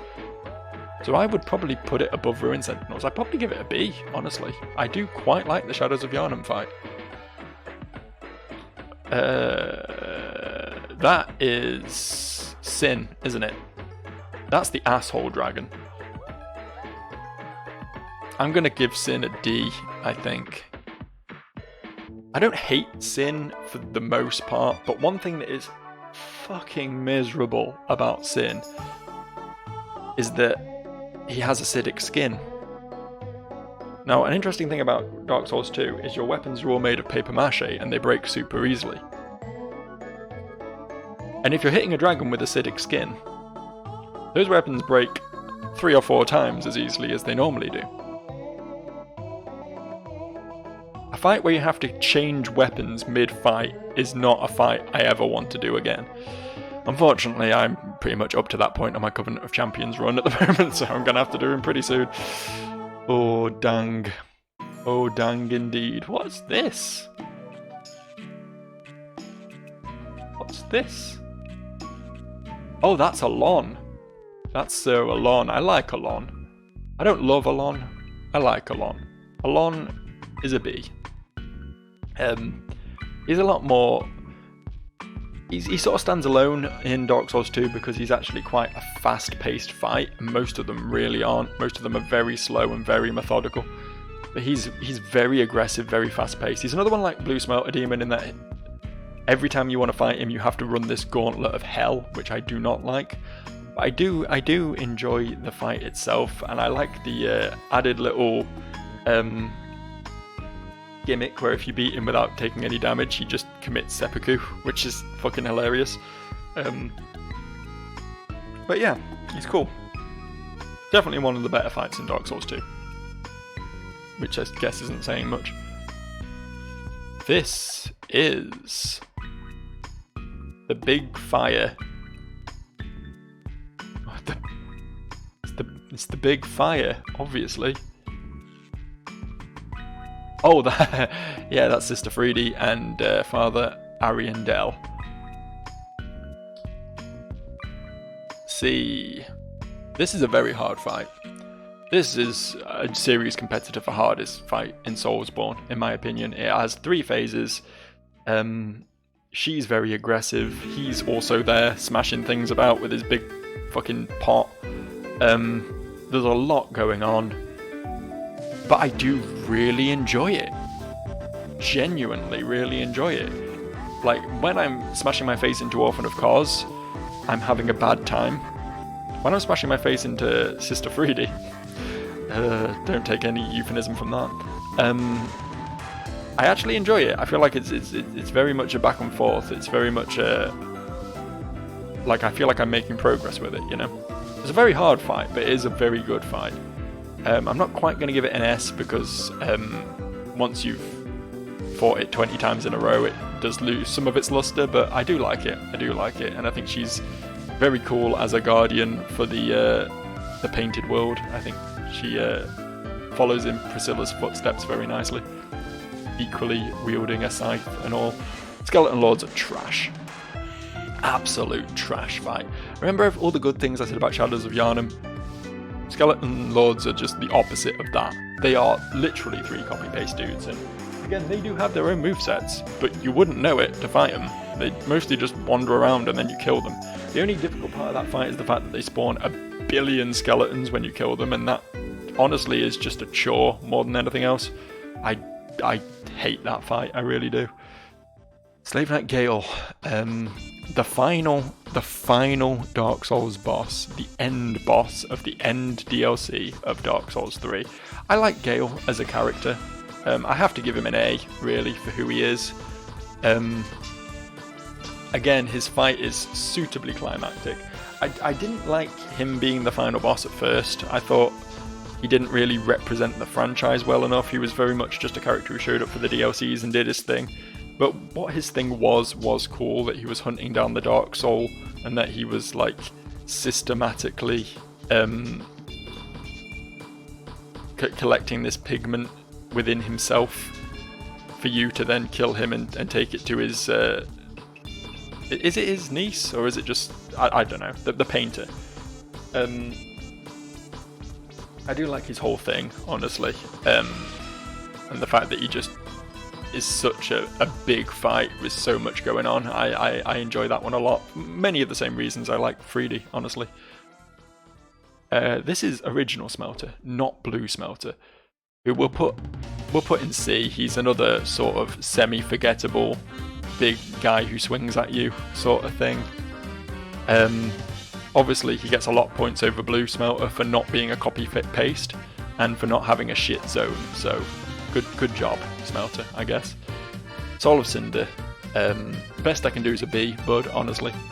I like Soul of Cinder a lot. I think he, more so than Gale, was a good thematic final boss for the original Dark Souls 3 experience. I like how he was an amalgamation of all the previous people who have kindled the flame, so he has a bunch of different movesets that he cycles between, and then he just becomes Gwyn after a while, and kicks in his theme tune and everything, and it's magnifique, it really is. That said, he almost directly follows Lorien and Lothric, which is a much more unique and much more interesting boss. He's a lot easier than them. And his like visual design isn't great either. He's just like a dude in armor, which is something I rail against a lot in Dark Souls. So not super keen on that. We come to the Spear of the Church now though. Which, remember when I spoke about Old Monk and said how it was a PvP invasion that wasn't done right? Well, the Spear of the Church is one that was. I'm still not going to put it above a B, but it is a good B, for sure. It's a good B. I very much like the Spear of the Church fight, honestly. It's fun to do as an invader as well. I've done it quite a lot. Again, you don't get healing items, so the fighter, as opposed to the fightee, does have an edge on you there, but unlike Old Monk, you're given like a range of abilities to use. You're given ads that spawn, Painting Guardians pop in and help fight as well. You're given more tools to use to your advantage, and it's just like a different flavour of PvP, the Spear of the Church fight, and I like it a lot for that. Obviously, if you're doing it offline and you're just fighting Half-Light and it's just like an NPC invasion, it's not as fun. But against other players, it is a genuinely brilliant fight, so I'm going to pump it to A. I'm pumping it to A. I think I enjoy Spear of the Church more than any of these. What is this? What is this now? What are you? You can't just... Oh, I see what you are. You're the Storm King. I see now. I thought it was like a close-up of a shield or a bit of armor or something. I was like, how am I meant to know what that is? But it's the Storm King. The big Sky Manta Ray himself, who I'm going to give a B to. Very shit fight. Utterly garbage fight. It's like Yorm. It's just like Yorm. Same fight, basically. You grab the Storm Ruler. Sorry for coughing. You grab the Storm Ruler, you shoot beams at it, it dies. But it's so cool. And you go out there and you got the rain and the thunder and the giant fucking manta ray flying through space with all the little ones following it and everything. It's such a spectacle. It really is. It's very cool for that reason alone. I always enjoy doing the Storm King fight. We have Stray Demon, who can go in F with all the other trash. Seriously, stop copy-pasting Asylum Demon. We're done with it. What is this? What is this? Oh, fucking Taurus Demon. It's the OG himself, Taurus Demon. I like Taurus Demon. I think, even though he's similar to... Where are you, Capra Demon? Did I put you in D? I think I put you in D. There he is. He's similar to Capra Demon in that he's literally just a normal enemy you'll fight later in the game. But, despite that, the way he's introduced, where he leaps off the parapet and lands in front of you on that bridge, the way he's got the archer support on the tower behind you, the way he's perfectly set up for the plunge attack, the way he can leap up onto the tower if you take too long over the plunge attack, the broken bits of wall that he can literally fucking yeet you off if he smacks you hard enough. It's a good way of taking what is literally just a normal enemy and making it into a boss fight using its environment, and I think that's handled really well. I'm going to give him a B. I was thinking C at first, but honestly I think he deserves a B. He's a very good early game boss. This, I think, is the Rotten. I'm going to give the Rotten a C, which might be a bit over generous. He might be D, honestly. I do like his design though, just a massive fucking writhing body. He's holding a giant fucking hatchet. I like how you can hack his arm off as well. There's not really much fight there. He's very much one of those strafe round him, hitting him in the side, occasionally roll if a swing looks like it's getting a bit too close sort of fights. He does have a big explosion move you have to run away from, I think, but that's about it. Also the Black Gulch is just awful. I wouldn't wish that area on my worst enemy. But yeah, he's alright. He's alright as the Rotten. This is something. This is something that I'm looking at right now. Oh, the Storm King. Storm King's cool. Storm King's cool. He's not my favourite. It's nice to finally get some closure on who the firstborn of Gwyn was. He's very good lore-wise. Possibly tied into forearm and all that from Dark Souls 2. There's crazy fan theories around his dragon being Ornstein. I don't really buy into them, but it's neat nonetheless. I do like the two-phase fight, how it is at first a bestial dragon fight and then a sort of 1v1 fight in the clouds with a god. I think it's very over the top, it's very anime, but it is enjoyable. Gotta give it an A, don't I? Gotta give it an A.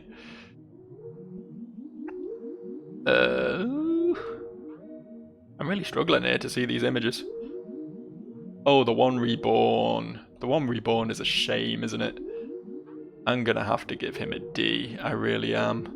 There's no fight there. There really isn't. It's not It does the same thing as Tower Knight, who I think we'll probably be coming up to pretty soon. We've got very few dudes left to deal with, in fact. It does the same thing as Tower Knight, where you're sort of in an arena with him, and then you realise there's dudes up at the top shooting down at you, and that's cool, but it's been done, you know. Once you've dealt with the dudes up above, there's just no fight there.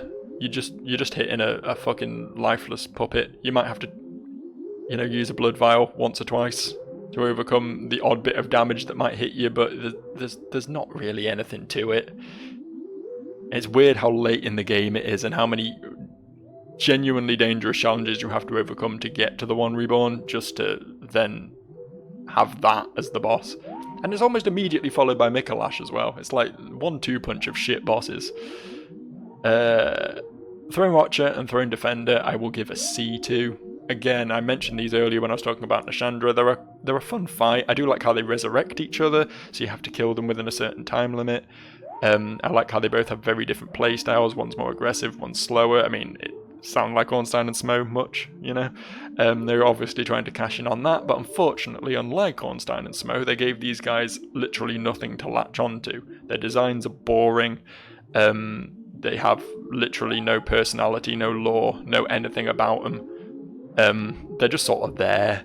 They're just something to overcome, probably because they just had Nashandra there originally and she was a bit shit, so they thought they had to give you a proper fight first, but I don't know. They're alright. Tower Knight. What do we think? A or B? Do we think A or B for Tower Knight? I think we can go to an A for Tower Knight. I like Tower Knight a lot. He's sort of the first big hurdle of Demon Souls. You've been chased down a bridge by a dragon, you fought through waves and waves of dudes, and then you come face to face with this thing, and it's like, this is the make or break point of Demon Souls. This is where you know whether you're going to enjoy the game or not, you know? Yeah, it's cool. It's much like the One Reborn. You deal with the dude shooting at you first, but unlike the One Reborn, he's more proactive in trying to deal with you. He'll shoot lasers up at you while you're doing that, and then when you get down there, you still have to like. He becomes like similar to Iron Golem, where you have to hit him in the heels and knock him down in order to hit his weak spot. You know, there's a bit more going on, and he's so iconic. I'll say it again. He's so iconic for the Demon Souls, the game of Demon Souls. He is almost like the mascot of that game, and he deserves to be. What's this?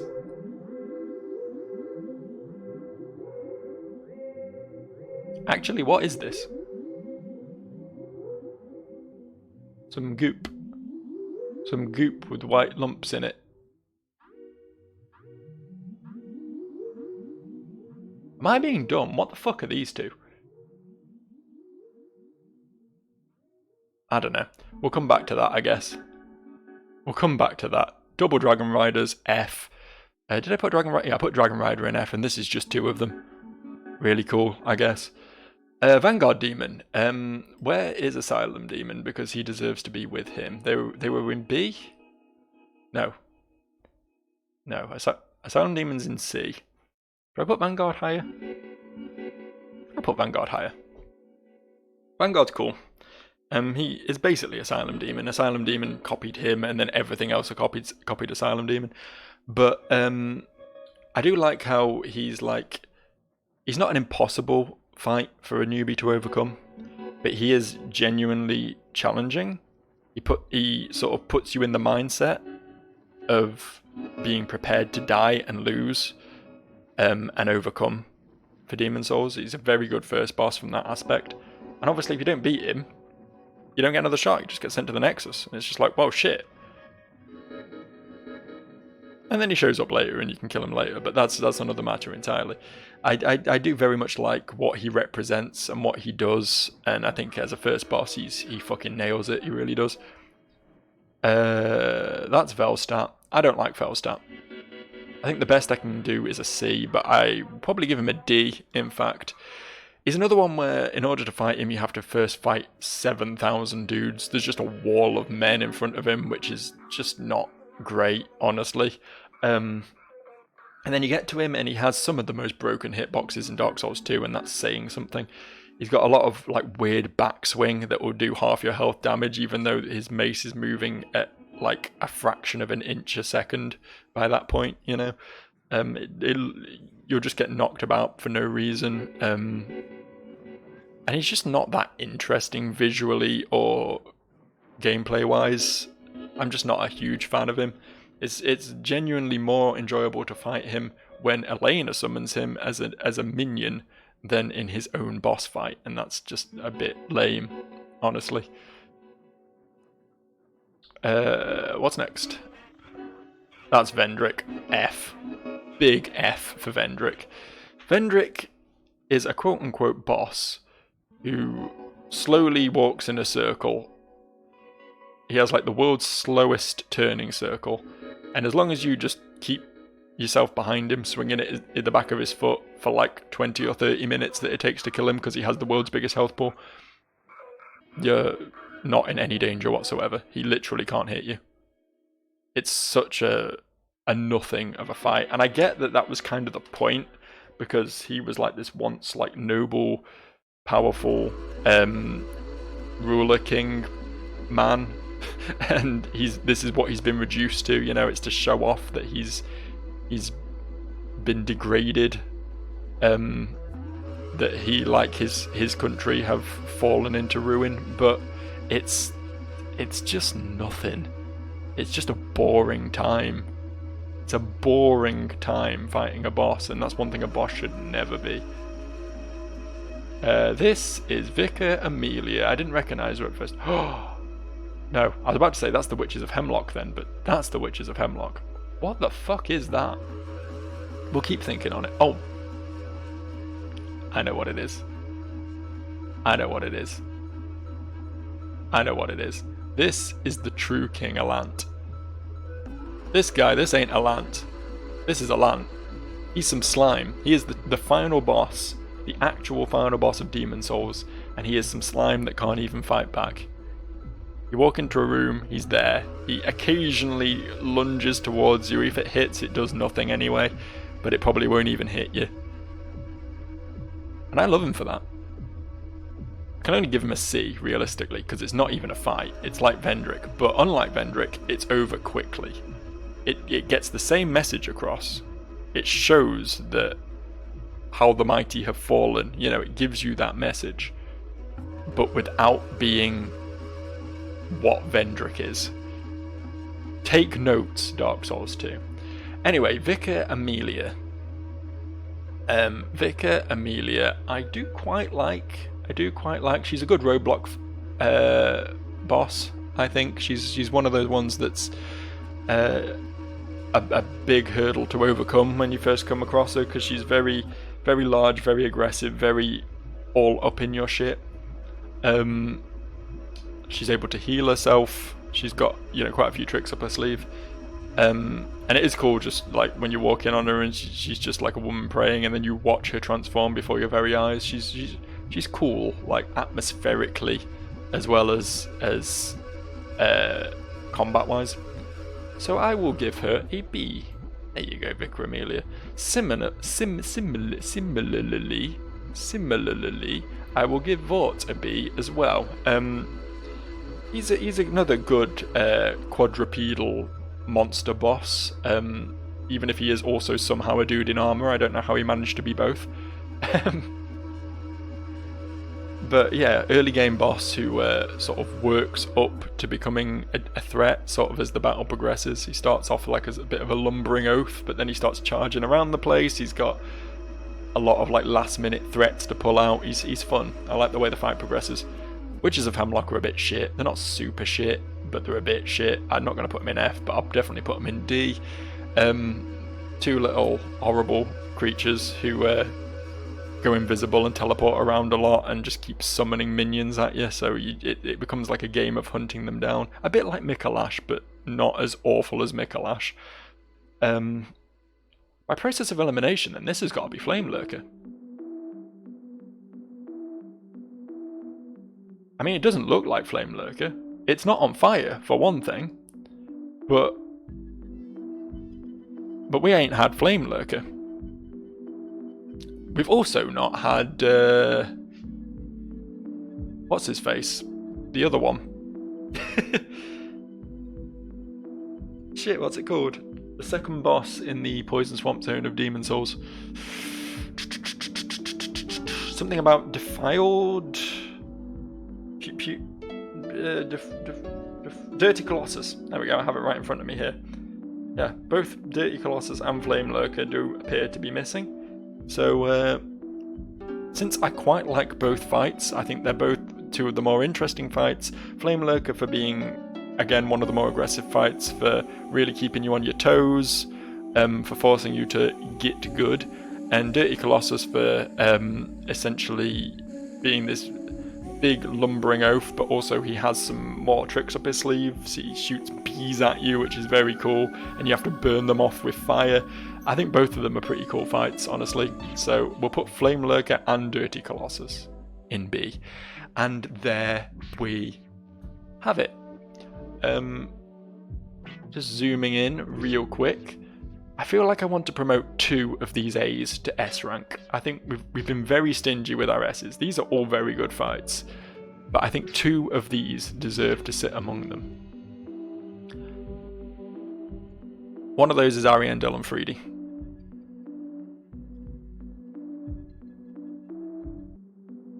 And the other...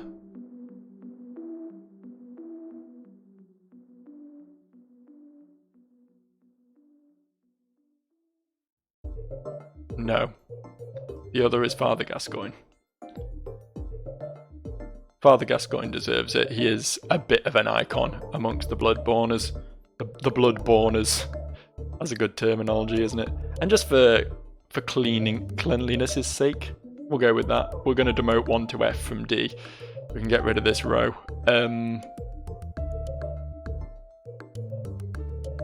Ooh. Who really sucks here? Who really, really sucks here? All of these have like something redeeming, is the thing. They're all kinda shitty, but they all have some redeemable qualities.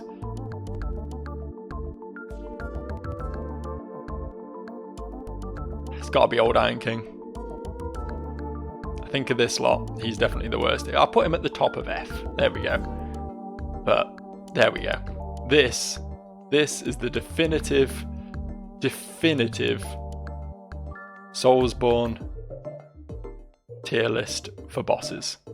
No Sekiro involved because I'm not like super familiar with that anyway, so it seemed good to only include these. Plus, this video has gone 2.5 fucking hours without including Soulsborne.